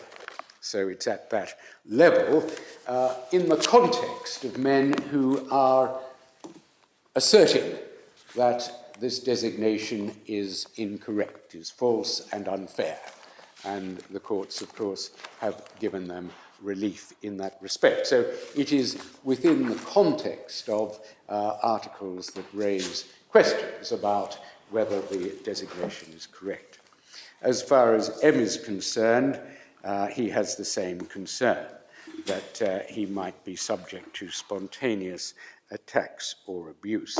My Lord, at paragraph 11, we point out that the appellants have made the important concession that this evidence would not engage Articles 2 or 3 of the European Convention. That means that they don't suggest that lifting the order would be threatening to their life or would expose them to torture or to ill treatment, inhumane treatment. We say that their concerns are essentially reputational. And when they first wrote a letter to this court, setting out in short their objections to lifting the anonymity order, it's at tab 2. It is notable that at paragraph 6 of their preliminary submissions, they say that at the fourth line of paragraph 6, clearly such a course of conduct would involve a substantial interference with the appellant's Article 8 rights. Being suspected of criminal conduct but not charged with any offence involves grave reputational issues. So that was their initial concern, is reputational issues. They go on there to say that Article 2 and Article 3 rights are engaged, but that suggestion has been withdrawn, and in paragraph 6.3 of the appellant's case, they accept that they cannot point to evidence of threats to their life or safety. So back to tab 9, paragraph 11, essentially their concerns are reputational concerns. They will be thought of as suspected terrorist financiers, and this will embarrass them, their children, and cause them to be shunned and avoided, and might lead ill-intentioned third parties, is the phrase they use, to abuse or attack them. And then we suggested that in reply evidence that these fears were speculative and they were remote, and, my lords, our essential point is that we simply don't live in the vigilante society that they have depicted and on which their application hinges. We have at Professor Wilkinson... Just before you go there, the statement that A and K have, as it were, vanished is a little surprising. What are they living off? Don't their license requirements require them to identify any expenditures that they're making with such substance as is provided to them? they've left their wives, so their wives don't have to account for what goes straight to the wives, unless the wives pass it on to their husbands. But what about them? It's curious, and it would appear that well, it was dealt with, I think, in Mr. Miller's statement, but I would rather leave perhaps Mr. Tomlinson to deal with that matter. They have gone to ground, and so presumably they haven't given instructions in relation to this application, although one that they were instructing, obviously, at the time when it was made. Professor Wilkinson is at tab 18, and your lordships will see that he is the Professor of International Relations Emeritus at the University of St Andrews and is the leading terrorism expert. And his opinion at 4 is that violent reprisals for the families, he's consulted his records, he's unable to find any case where this has happened. At 5, the records I've consulted contained all reference to terrorism suspects in British newspapers, local and international, since 9/11. These records confirm that there's been no vigilante action or violent reprisal against individuals who've been named as terror suspects or their families since 9/11. There's no record of vigilante action against individuals suspected of financing terrorism, either before or after 9/11. There have been examples of vigilante action in relation to Northern Ireland, cases too numerous to list, distinguished on the ground that the Northern Irish dispute was between two factions at war and internecine violence between communities. You've seen, I take it, sorry I'm interrupting you, but it's relevant. You've seen Gareth Peirce's second statement, which he says, well, that's not entirely true because the Birmingham 6 incident gave rise to incidents in England as well. Well, I saw that statement this morning, and what I would say about it is that, of course, the Birmingham 6 was a classic example wherein the wake of a bombing that took 21 lives and 160 serious casualties, prison officers obviously beat up those suspected of the bombings 2 days later. That was a very different situation to this situation. And there have been, we accept, vigilante threats involving the Thompson and Venables and the Soham, the girlfriend of the Soham killer. Where children are killed in horrific circumstances, where heinous crimes involving children, there have been concerns, real concerns, about vigilante action in that area. But now, Mr. Robertson, on the question as to whether a distinction can be drawn between these asset freezing cases and control orders, I mean, I was struck by paragraph 7 of Wilkinson's statement.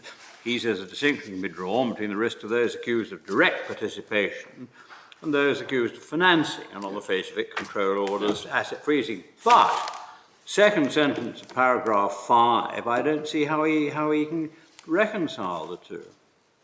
well, I think he's saying in paragraph 5, look, I've got, my terrorism centre has got all the media reports of relating to terrorist suspects, and we don't have any, I've checked them, and there are no reports of vigilante action or violent reprisals. So I mean, if there's none of that, what's the difference? Why is there a distinction drawn in 7? I think he's just saying that this would be those who finance terrorist activities have never been the subject of violent attacks or reprisals. So nobody says the same. Yes, he's repeating the point, and the greater includes the lesser. But he's simply saying there are no records, and he's making a distinction. A distinction, it may be without a difference, so far as his records are concerned. Yes, I'm sure he will. But it may be for that there is no distinction to be made, although there is a distinction for he thought, for readers, that it would be even further removed. And so that is what he says, and then Mr. Hayman, who's the former Assistant Commissioner of Scotland Yard, he will be found at 16, and his paragraph 1, his primary responsibility was to lead the UK police response to counter-terrorism, including into homegrown terrorism in local communities. And whilst he was in office, he commissioned academic research on the actions of the Muslim community and the concerns that are expressed by AKNM in relation to ostracism and being shunned and avoided in the Muslim community. The research found that the overriding majority of Muslims interviewed would not report to the authorities someone they knew or suspected to be involved in terrorist activities, started to reveal how the law-abiding section of the Muslim community prefer to be non-judgmental on the issue, no doubt applying the presumption of innocence and considering that law enforcement suspicions may well be misplaced. In my experience, this non-judgmental attitude extends to how the Muslim community treats suspected terrorists and their families. The vast majority decry the violence of extremists, but prefer to give suspects the benefit of the doubt, and it would be contrary to this community feeling to ostracize them.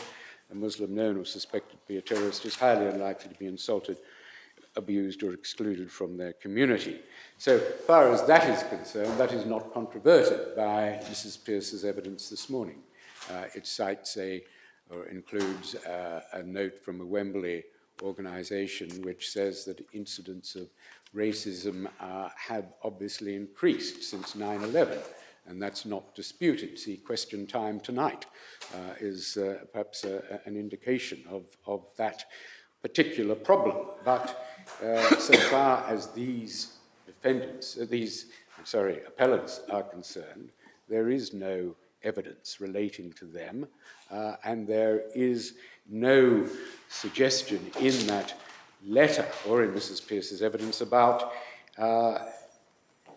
reprisals being shunned and avoided within the Muslim community. Their claims that they fear ostracism are, we would say, unfounded. Turning, he says, to the non-Muslim community, I've never heard of a suspected or known Islamic terrorist or family being targeted for attack or abuse. There are several high-profile individuals who've widely publicized their identity and promoted their violent extremist Islamic beliefs. None of them or their family have been attacked or abused. Well, there is some evidence from that Wembley organisation of an increase in racist attacks generally since 9/11, and Mrs. Pearce speaks of some individuals having been criticised or abused in the street or spat upon. I think it's right to say they're very high-profile individuals, judging by the names in that letter. Al-Qatada was one. The other was Mr. Rahman, who was subject to a control order, and was Mr. Sean O'Neill deals with him. He divested himself of anonymity and went on the press, television, making extreme statements and provocative statements. And obviously one has to draw a deep breath and say, well, if people exercise their right of free speech in a provocative way, and we've seen some of the provocative statements that Hay has made in relation to the tube bombings, then it may be that there's a certain voluntary assumption of risk there. But so far as these AKNM are concerned, they have made statements. They have through their solicitors, of course, and I showed you this last time, and perhaps should remind the court that Bernbergs have on their behalf issued a number of public statements criticising the government in the aftermath of the decision of Mr. Justice Collins and of the... You've managed to turn both your microphones off now, Mr. Robertson. Control my legs without turning them off. We have put in evidence on the last occasion, and I should just remind you of the that you'll find it in this at tab 7. I think that related to G. Tab 6.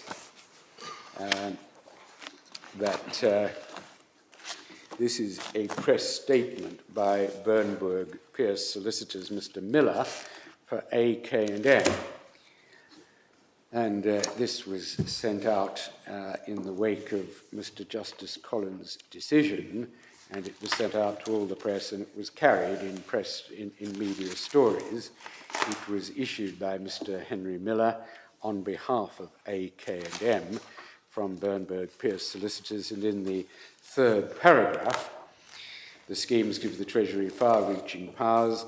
The 5 British nationals bringing this challenge have had their assets frozen, are compelled to account for a civil servant for every penny they spend. They're subject to unprecedented levels of intrusion and control.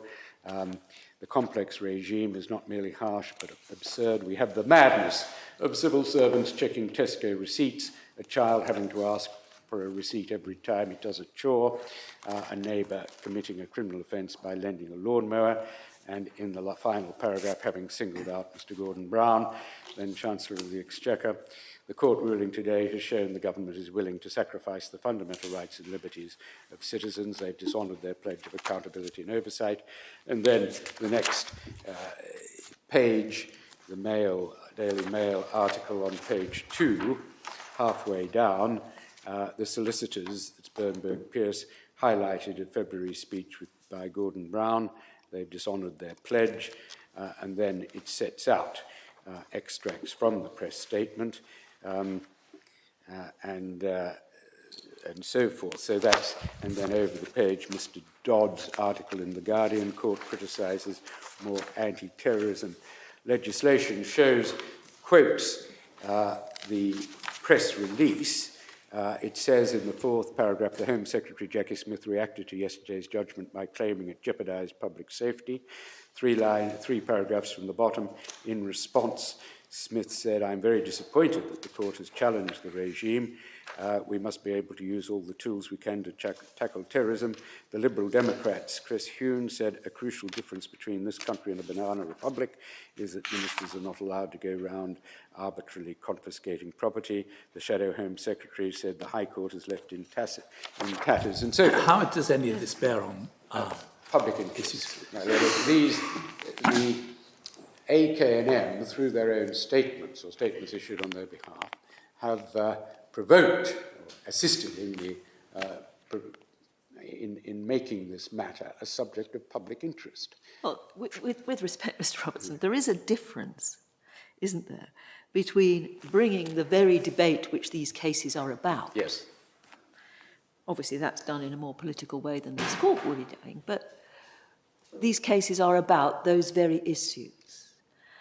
And making inflammatory statements in the press, which may or may not, I'm not accepting they necessarily are a voluntary assumption of risk, but supposing that there were to be a risk, supposing that the instances given in Mrs. Pierce's witness statement were to constitute a risk to the families of these people, because it's the families of the people that they're concerned about, and it's the families of these people that those examples are about. Yes. Could you say that that press statement was a voluntary assumption of risk, of bricks through windows at children or anything like that? No, lady, I don't advance those press statements to show that. I advance them for 2 reasons. Firstly, to show that these individuals, through bringing this case, rightly so perhaps, are making themselves public figures, are entering a public debate. And secondly, to show that this is a matter of high public interest. The way in which a government treats, particularly its unprepossessing citizens, is a matter of grave concern, because it is a test of civilization, of a society, how the government treats its least prepossessing citizens. And the public are rightly interested and legitimately interested in these individuals, in what impact this has had on them.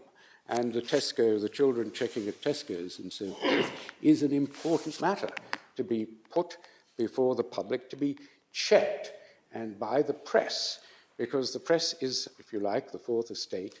It's not the manicured statement of lawyers or press statements made by lawyers.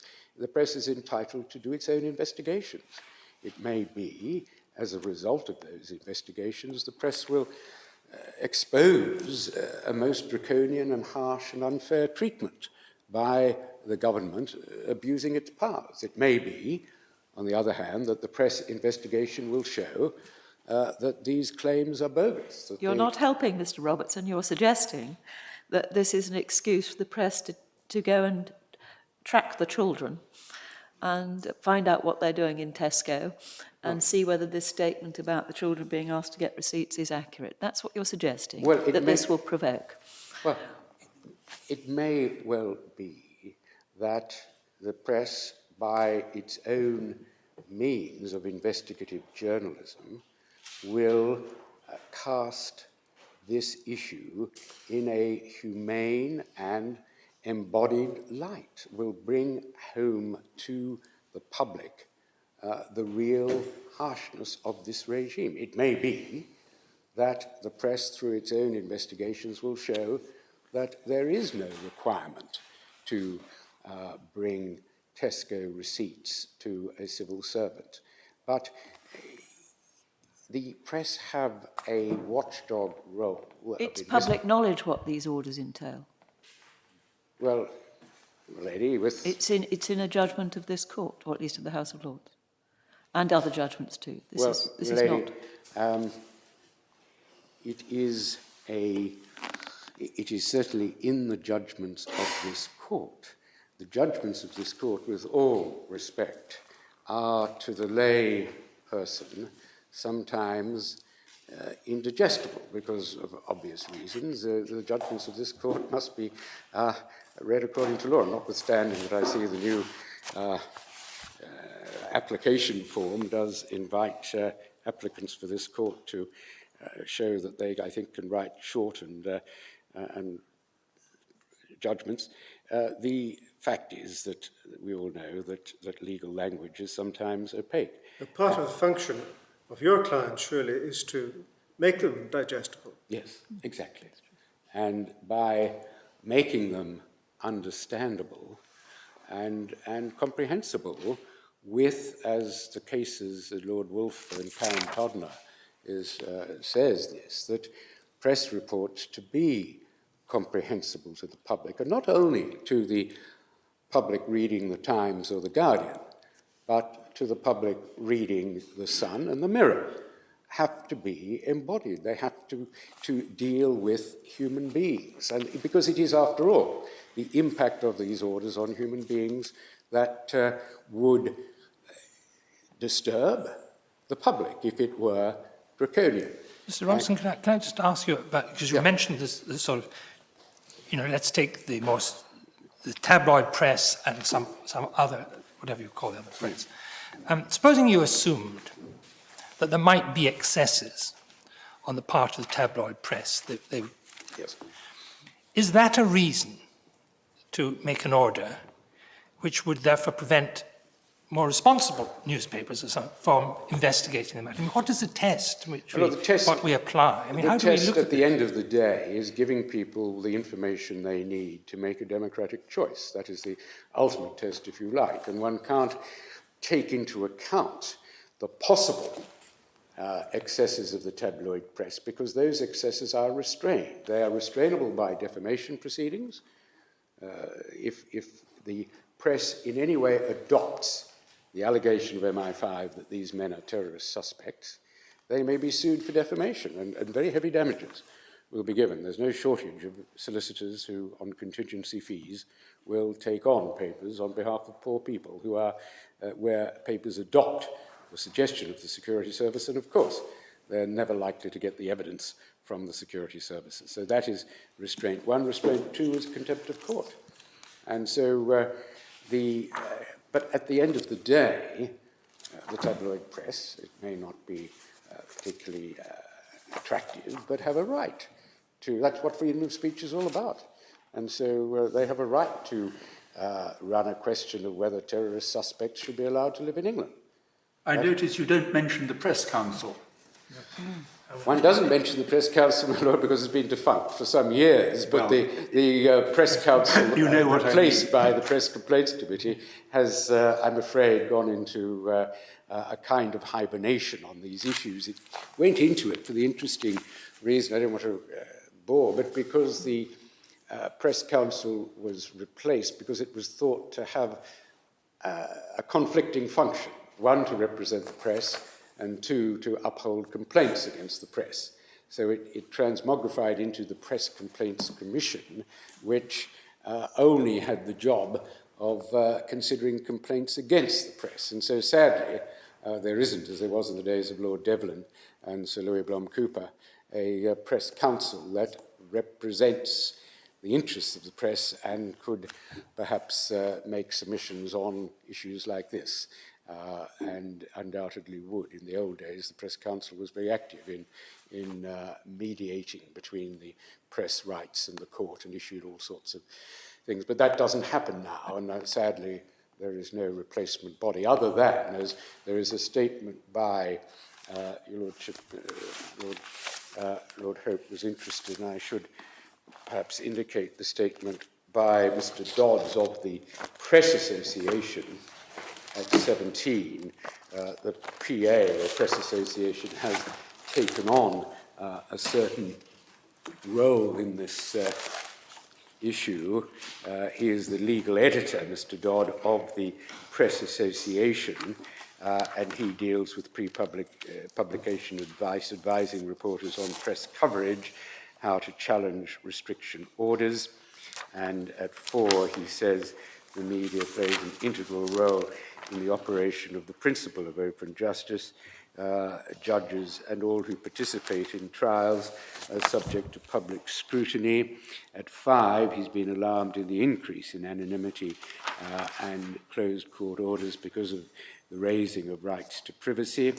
At 8, he says there's been an increase in the applications for injunctions. The Press Association runs an injunctions alert service used by lawyers to notify the press of intended applications in the family division. So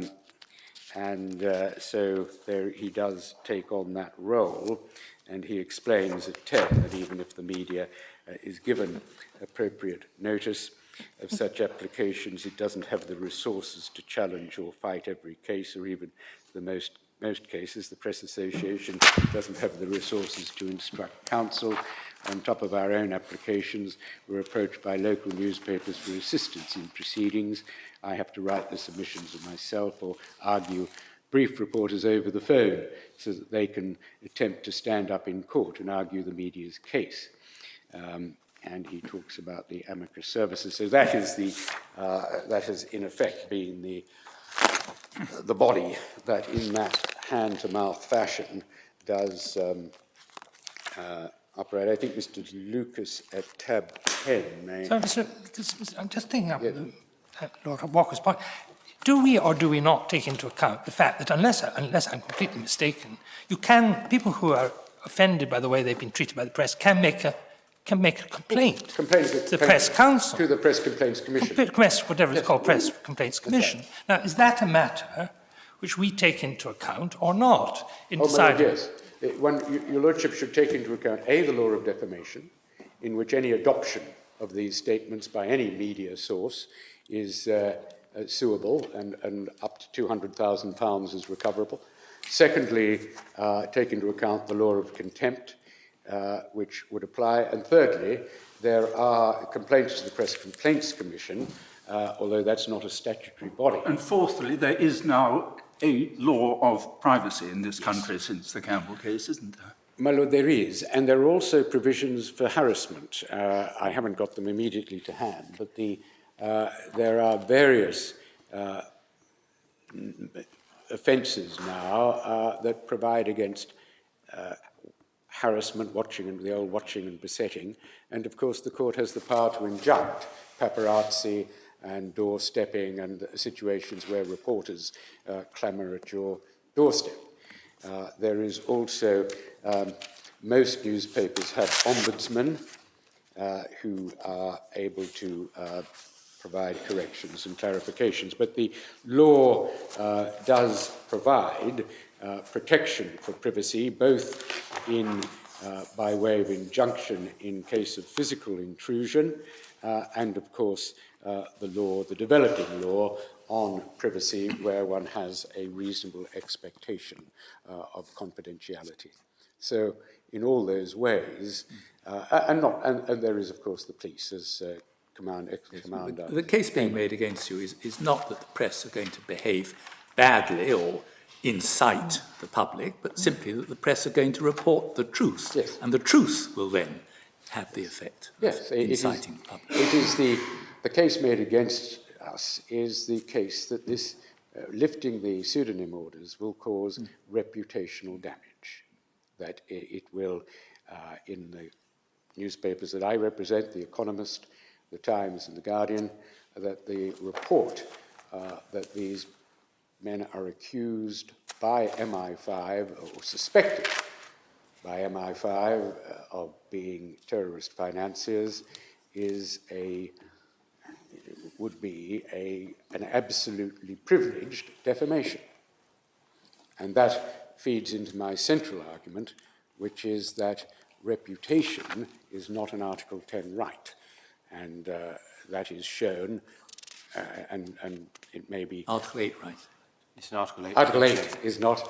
reputation is not an Article 8 right, and was specifically excluded in 1950 from Article 8, and it appears in Article 10. And that when... and this is really the central argument, I think, of law in the case, is that what is being claimed here doesn't get to first base. But you may be pushing a bit too far on that, actually. Well, I mean, Article 8, the parameters or the boundaries of Article 8 are quite difficult to identify. And I confess that in the BBC case, I did actually use the word reputation in the context of Article 8. Yes. But there are various ways of looking at it, really. It's the way in which a slur on your reputation may affect your private life. It may reflect the way in which you interact with neighbours and so on, which would bring it within Article 8. But I would have thought the strength of your position really is that what you're seeking to do is simply to pick up the language of the European Court, is to impart information and ideas on matters of public interest. And that's the strength of your Article 10 point. Yeah. And this is a straight Article 10 case. But so far, Lord, to be quite frank, leaving aside this case and the matter of principle is whether, in fact, the great pillar of Scott and Scott has been eroded by Article 8 and by the decision in Ries, which was a decision that was not subject to argument. There was an agreement of counsel in Ries, and the judgment has been read as really relegating Scott and Scott and the open justice principle to history.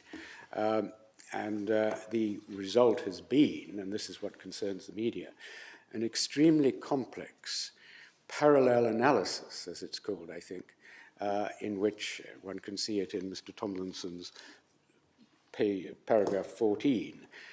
There has to be, whenever one of these applications is made, there is an exhaustive study, first of Article 8, then of Article 10, and then they've got to be brought into proportional, and then there's an ultimate balancing exercise. And in the environment of the magistrates' court or the county court, this is an incredibly complicated and difficult exercise. And we say that really it is an exercise that should only be engaged in where Article 8 is truly involved, that it shouldn't be engaged in where there is simply reputational damage, because that's entirely an Article 10 issue, and the Scott and Scott test controls. The Scott and Scott test being the administration of justice. You actually want, you're really inviting us to row back from Ries and the BBC case, which I mean, basically just faithfully followed Ries. Yes, my lord, I am, because, as I say, because Ries was not argued, it was the subject of a council's agreement, and that it would come as a surprise, perhaps to Lord Steyne, to see the way in which, although he set out in paragraphs 32 to 36 what the consequences would be if the application in Ries was successful, those consequences have followed from the fact that this complicated parallel analysis test was imposed on the media, and as it were, as a replacement for the Scott and Scott test, which was a simple test. Is this order necessary in the interests of justice, to enable justice to be done? It was a very simple test, and it would obviously apply to Article 2 and Article 3 cases where lives were at stake.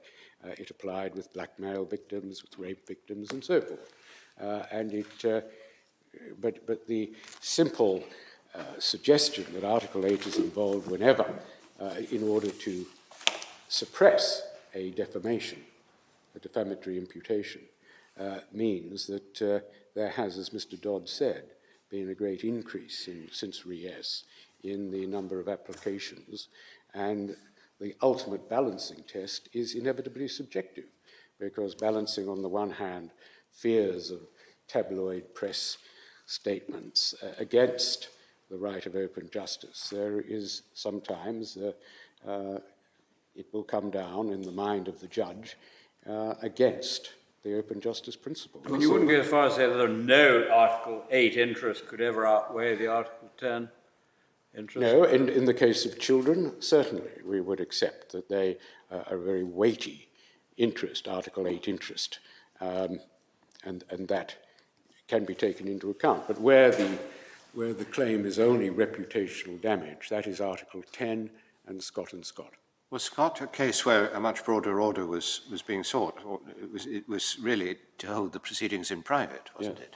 I mean, I can see there's an issue, a quite distinct issue, as to whether if the proceedings are in private, that could be inconsistent with the principle of public justice. But we're not really in that position here, because here we are sitting in a public courtroom and everybody can hear and see what is going on. So to that extent, all the stuff that you mentioned earlier about the need for public justice is being satisfied. Yes. So it's a much more precise point about the effects on the individual, about the identities being released. With respect, Lord, it is a derogation. All right, you can put it as a derogation Lord if you wish. Diplock deals with it in the Lever as a derogation from the open justice principle. It is, as he said in the Lever, it is a lesser derogation than closing the door of the court, but it is a derogation nonetheless. But you would still want, wouldn't you, to argue Article 10? Because that's the convention right which you're seeking to exercise on behalf of the public. Yeah. So it's not entirely irrelevant, is it? Oh, no. Article 10, but I'll make 2 points. Article 10 is engaged, and it puts the right to reputation in what might be termed a subsidiary basis. It can override the right to impart information where it is necessary to correspond to a pressing social need, but it is an exception and must be strictly confined and proven and convincingly established. I think Mr. Tomlinson accepts that is the case. The right to reputation must be convincingly established to override. And Section 11 of the Human Rights Act, which is not a section which has, I think, been the subject of any consideration by the courts, which reads, safeguard for existing human rights. A person's reliance on a convention right does not restrict any other right or freedom, does not restrict any other right or freedom conferred on him by or under any law having effect in any part of the United Kingdom. We say that includes the common law and includes the common law principle of open justice.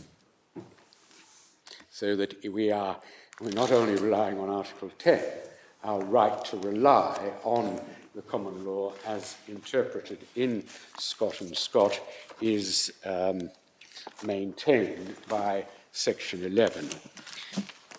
My Lord, may I just take your Lordship briefly to Scott and Scott and show you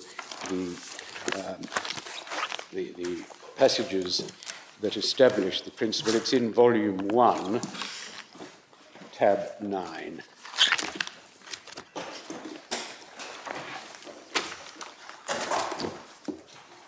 And one sees, interestingly, another of the fine holdings in Re-S was that there's really no difference between the European Convention and the open justice principle. Article 6 of the European Convention goes much wider than the open justice principle by permitting courts to sit, for example, where morals and public decency are concerned. It's interesting that Scott and Scott, the actual ruling was that the probate division has no power, either with or without the consent of the parties, to hear a nullity suit or other matrimonial suit in camera in the interests of public decency.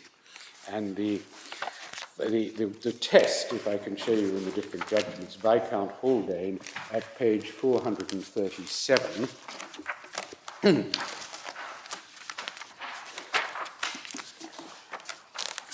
halfway down in the second paragraph, in order to make my meaning distinct. I'll put the proposition, while the broad principle is the courts of this country must, as between parties, administer justice in public, this principle is subject to apparent exceptions, but the exceptions themselves are the outcome of a yet more fundamental principle that the chief objects of the Court of Justice must be secure that justice is done, and then 4 lines from the bottom, it may well be that justice there, in those exceptions, it may well be that justice could not be done at all if it had to be done in public. We say that's the acid test.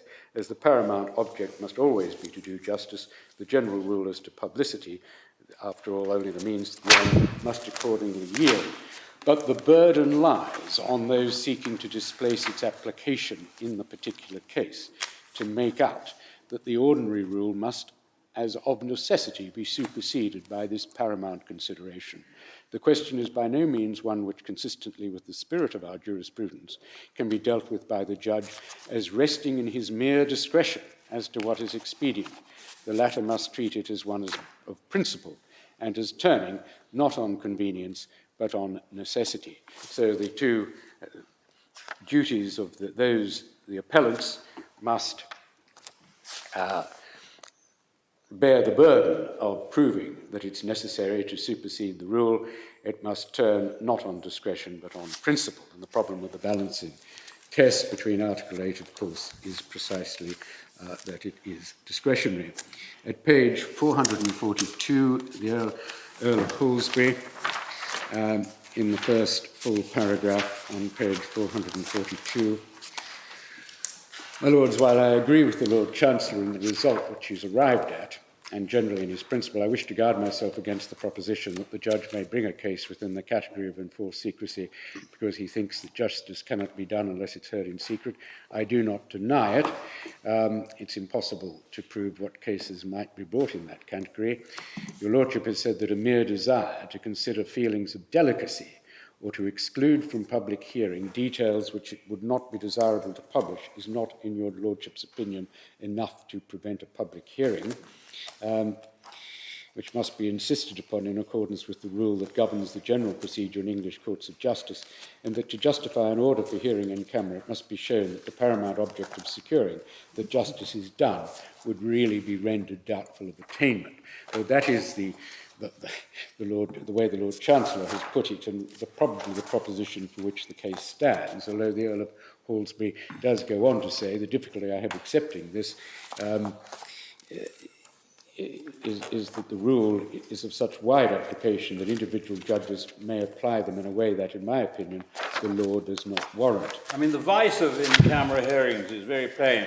Is there anything in the speeches which actually touches on the possibility of some lesser restriction as one has in an anonymity order case such as we've got? Well, yes, in the sense that it touches on the arguments for that lesser degree. It's at page 463, Lord Atkinson. 463, the first full paragraph. For example, Lord Atkinson says, after the reference to DVD on the third line, the hearing of a case in public may be, and often is, no doubt, painful, humiliating, or deterrent to both parties and witnesses. The details may be indecent, but all this is tolerated and endured because it is felt that in public trial is to be found on the whole the best security for the pure, impartial and efficient administration of justice, the best means for winning for it public confidence and respect. That would apply, we say, to the anonymity order, and so would Lord Shaw's comments at page 477. In the first short full paragraph, he says to remit the maintenance of constitutional right. This is the first full paragraph at page 477, the last three lines, to remit the maintenance of constitutional right to the region of judicial discretion is to shift the foundations of freedom from the rock to the sand. Then he quotes Bentham about the darkness of secrecy. Only in proportion as publicity has any place can the checks applicable to judicial injustice operate. And then at the bottom, there is no greater danger of usurpation, and this is picked up by Lord Wolfe in Came Todner, no greater danger of usurpation than that which proceeds little by little under cover of rules of procedure and at the instance of judges themselves. I must frankly say that I think these encroachments have taken place by way of judicial procedure in such a way as insensibly at first, but now culminating in this decision most sensibly to impair the rights and so forth. So that applies, I would suggest, to what may seem a small encroachment, a pseudonym order. My impression is throughout the speeches that it was simply assumed that if the trial was held in public, that the names would be released. I mean, that would be, the names would be mentioned in public, in court, and there'd be no restriction whatever in disseminating the information about the case coupled with the names. Yeah. It was just part of the basis upon which the whole case was argued. Yes. I couldn't find anything in the speeches, reading through them, that touched on the very particular issue about anonymity orders, given that the case was being heard in public anyway. Yeah. They didn't seem to grapple with that Well, at all. I think I do rely on that passage, admittedly picking up Bentham, about the little by little, the encroachments by way of procedure. And this is a case, the pseudonym order is what seems to be a small encroachment by way of procedure. I think... Just taking up what Lord Hope said, I mean, you of course, get on to the Article 10, and because you want to publish things and so on. Yeah. But I might come into court, as Lord Hope says, I might come into court and sit down and watch these proceedings, and perhaps the names would, and perhaps they wouldn't be used. I noticed in the last hearing, they were sort of anonymised for the most part and so on. So I might or might not be able to pick them up. And supposing supposing they were all N or M or something like that, if I were a mere spectator, I mean, should I be able to actually say, well, who in heaven's name is it who's arguing about this extraordinary thing and listen to all this amazing evidence and so on? Should I actually, should I be able to find out? I mean, is that part of my rights just as an ordinary citizen, given that the system of justice is meant to be public? Absolutely. It's crucial. And Wigmore, in his work on evidence, says that it is vital to testamentary veracity. The whole...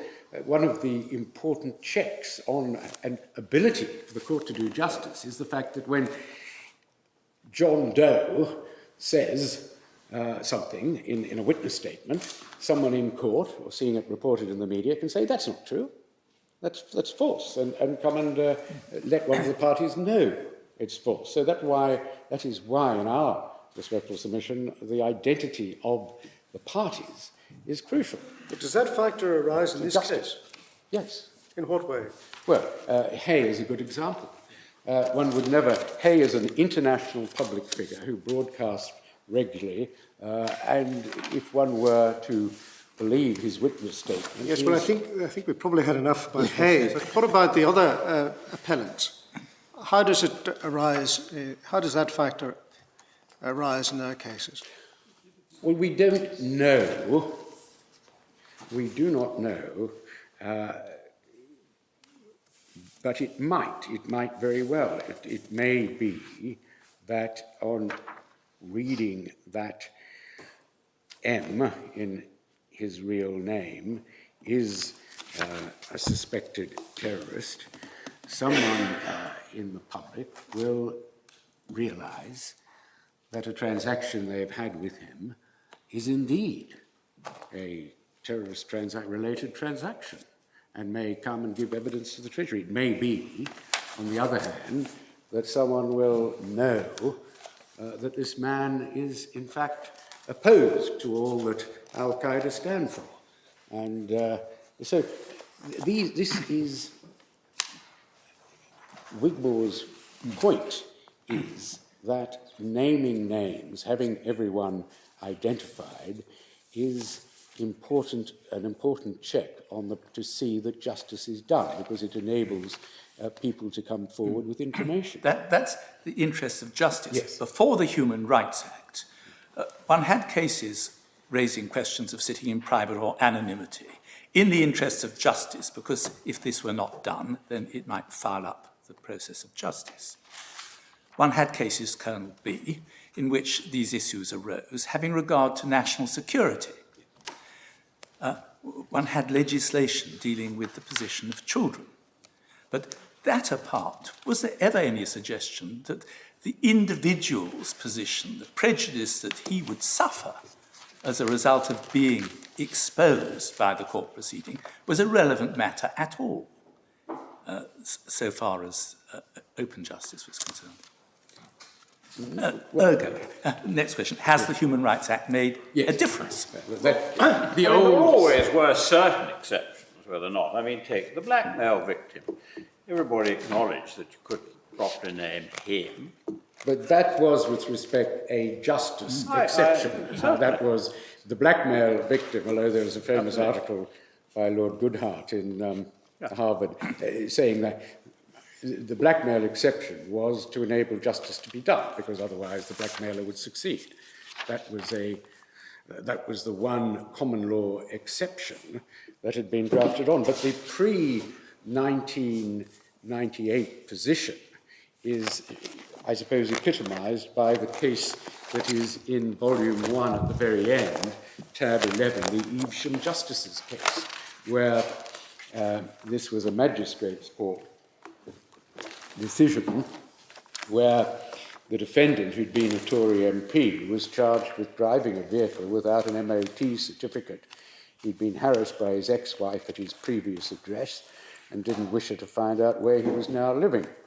And that was the background, as Lord Justice Watkins said at 556 at B, that this was on those bare facts, hardly the sort of case in the day's list of an average magistrate's court to raise so much as an eyebrow, one would have thought, let alone a journalist's pen.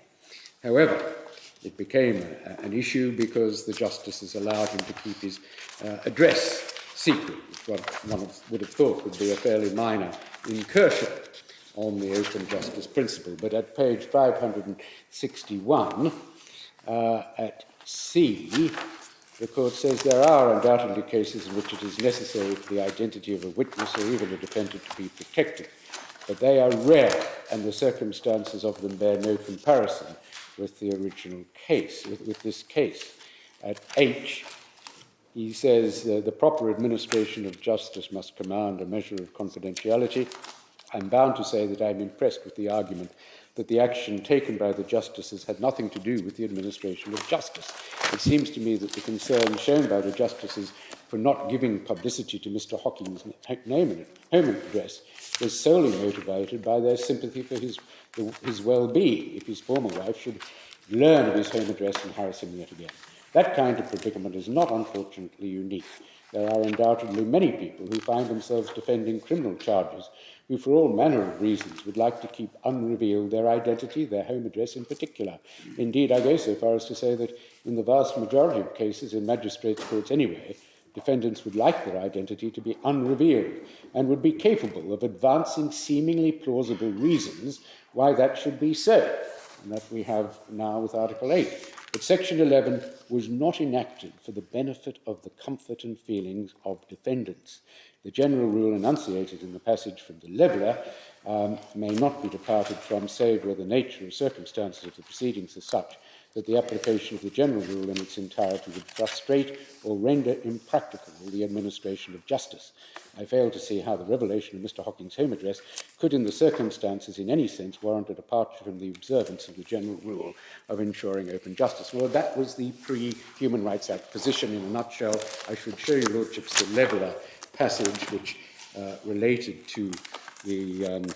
Is it not quoted at page 560? Do we need to look It is, but if I could take your lordships to the actual case and show you what Lord Scarman as well said. The Leveller is in this bundle at 1. It's the first Lord Diplock's passage.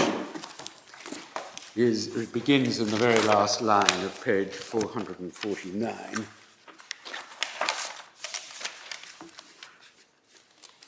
As a general rule, the English system of administering justice does require that it be done in public, see Scott v. Scott.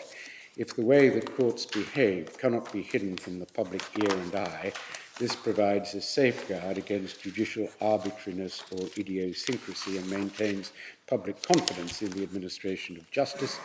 The application has two aspects. As respects proceedings in the court itself, it requires they should be held in open court and all evidence be communicated publicly. As respects the publication to a wider public, the principle requires that nothing should be done to discourage this.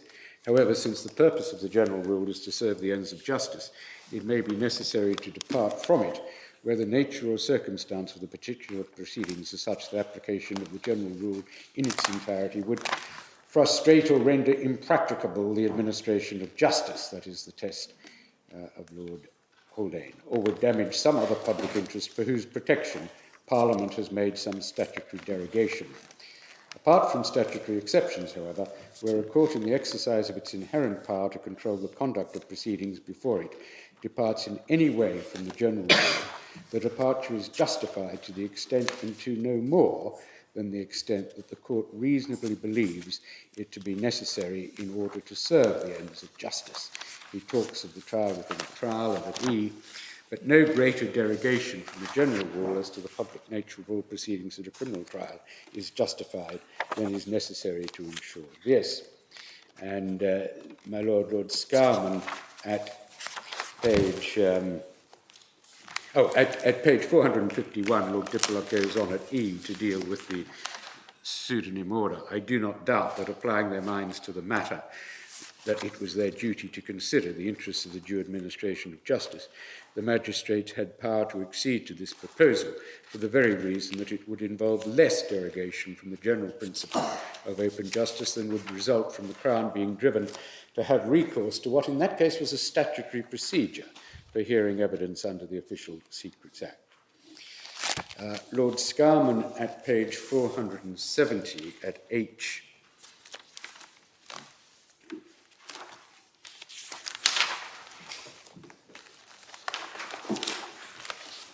then says, in Scott and Scott, your Lordship's House affirmed the general rule at H, at page 470, that rule of the common law that justice must be administered in public. Certain exceptions were recognised. The interest of national security was not one of them. The House was divided as to whether protection of the administration of justice from interference was an exception. A majority held that it was, though their respective formulations of the exception differed markedly in emphasis.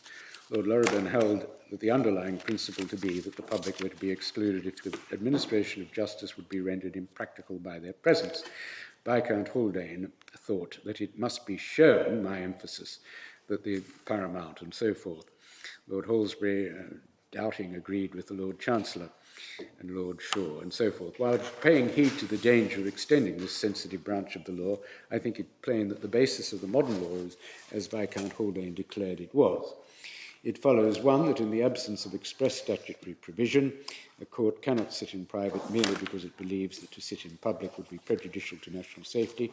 Two, that if the factors of national safety appear to endanger the due administration of justice, e.g. by deterring the Crown from prosecuting, a court may sit in private. Three, that there must be material, not necessarily formally adduced evidence, made known to the court upon which it can reasonably reach its conclusion. Before you leave the page, there's a very interesting passage between F and G, because he's talking there about the device of writing the name down on a piece of paper. Yes.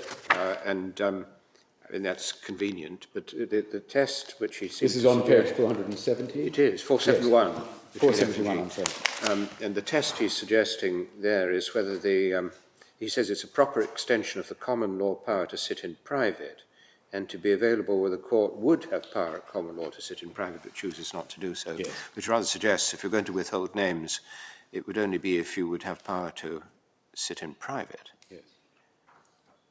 Yes. But the device of writing the name down prevents the media from discovering the identity. Exactly. Quite separate questions, if they happen to know already, which they very often do, yes. Can they publish? They certainly will know, and well, having control order case. Doesn't address that.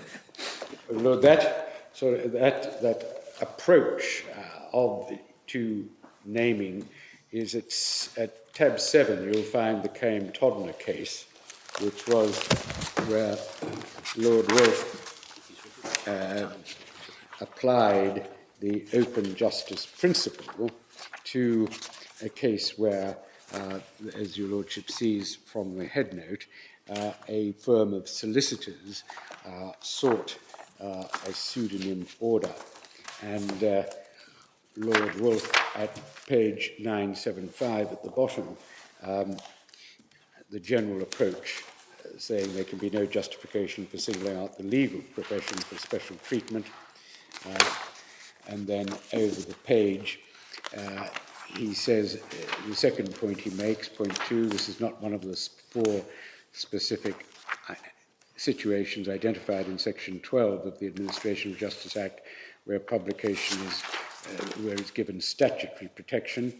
At D, as to what are the exceptional situations where the general principle will not apply, it's always necessary to start with the guidance given by the House of Lords in Scott and Scott. He sets out extracts from the speeches and refers to the Leveller case and to the approach in Castelli, which is one of the cases here. It's the next case, tab 8, and then he goes on at 3 to say that there are an immense variety of situations to apply the Scott and Scott test, and then at 6 he says over the page at 978, in deciding whether to accede to an application for protection from disclosure of the proceedings, it's appropriate to take into account the extent of the interference with the general rule, limited period, less objectionable than a restriction on disclosure which is permanent. If the restriction relates only to the identity of a witness or a party, this is less objectionable than a restriction which involves proceedings being conducted in the whole or in part behind closed doors. The nature of the proceedings is also important. 8, a distinction can be made depending on whether what is being sought is anonymity for a plaintiff, a defendant, or a third party. It is not unreasonable to regard the person who initiates the proceedings, this is at E and applies obviously to A, K, and M, who initiates the proceedings as having accepted the normal incidence of the public nature of court proceedings. If you are a defendant, you may have an interest equal to that of the plaintiff in the outcome of the proceedings, but you've not chosen to initiate court proceedings which are normally conducted in public. And then is the distinction in relation to the witness. At 9, he says there are situations where, yes, In general, however, parties and witnesses have to accept the embarrassment and damage to their reputation and the possible consequential loss that can be inherent in being involved in litigation. So we rely, obviously, on that. The protection to which they're entitled is normally provided by a judgment delivered in public, which will refute unfounded allegations. Any other approach would result in wholly unacceptable inroads on the general rule. There can, however, be situations where a party or witness reasonably requires protection, and rape and blackmail cases are the well-established cases where anonymity is provided, and then one looks at the foundation of the exception is the need to avoid frustrating the ability of courts to do justice. A party cannot be allowed to achieve anonymity by insisting upon it as a condition for being involved in the proceedings. Irrespective of whether the demand is reasonable, there must be objective foundation, and you can't say it's not a reasonable basis for seeking anonymity that you don't want to be associated with a decision of a court. Nor is it right for an appellant to seek to preempt the decision by saying, in effect, we will not cooperate with the court unless the court binds itself to grant us anonymity, and so forth. So, Lord, those are the guidelines that have been adopted in relation to anonymity orders, applying the test that although they are a lesser derogation from the open justice principle in closing the court, they are a derogation nonetheless and must be judged according to the Scott and Scott approach to administration of justice. That is the position prior to the Human Rights Act, and the issue in this case, one of the legal issues, is whether to what extent that great column of authority has been eroded or in fact knocked down by the advent of the Human Rights Act. And in Re S, we have the approach. It's set out at it's in tab 4, where it was said that the foundation. No clock erected as yet. It's about 3 minutes to 1. Yes, and speaking for myself, I'm very concerned about the time you're taking because other people have to speak. Well, it would be half an hour, and I want to concentrate essentially, if I may, on the issue of reputation being out with the Article 8. Really reasonable. You've been speaking all morning, and yes. Mr. Tomlinson has to speak, the Treasury has to speak. We've got papers in front of us which you've all been able to look at. We know about S, we know about BBC. We don't really need to be addressed on that, surely. If I could indicate the areas of my argument then that I've fully perhaps set out in the appellant's bundle, which just deals with this point. It's the media bundle at tab 9.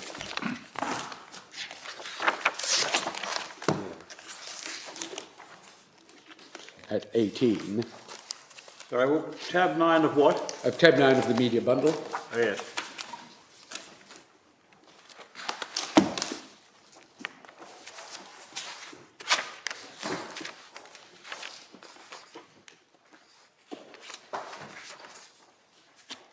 At paragraph 18,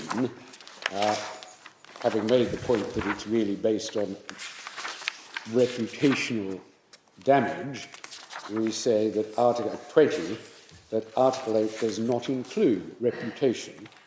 Reputation is the public estimation in which a person is held by others. And Article 8 protects privacy, which relates to intimate personal details such as health, sexual or personal relationship, and information covered by confidentiality, and requires respect for family, home and correspondence, and these are values of a different dimension from one's public esteem. And at 21, we rely on... Just pause a moment. Yes. Imagine you have a trial that is leading to evidence being given about all these very intimate matters. Do they have a stronger claim for restriction on general publication than a name? Well, we would say no, because the they might get to first base, but the strength of the open justice principle remains. And the comments in Scott and Scott that it's not for the comfort of parties. I mean, isn't the vital point here that when you are weighing in the scales, if the Human Rights Act so requires one, the interests of public justice are immensely weighty? Yes. Where there is a proper privacy dimension, at the end of the day, the weight comes down against it.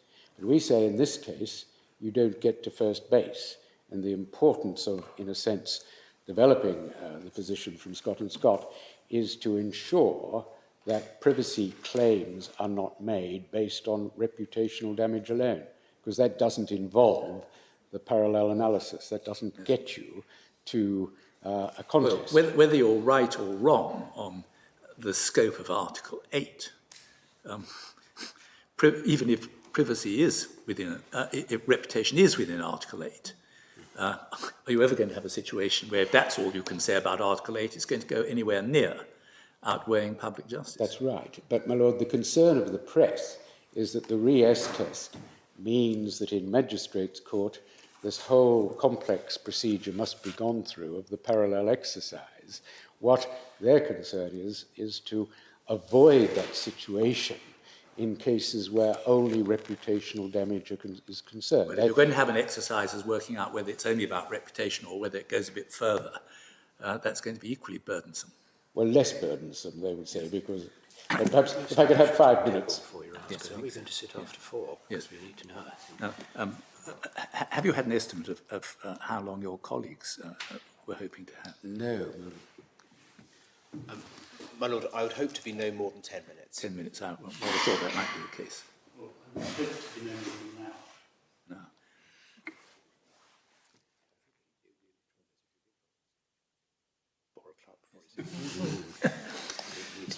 No. Told. Yes. We'll give you a quarter of an hour when we return, but not more. So, Thank you.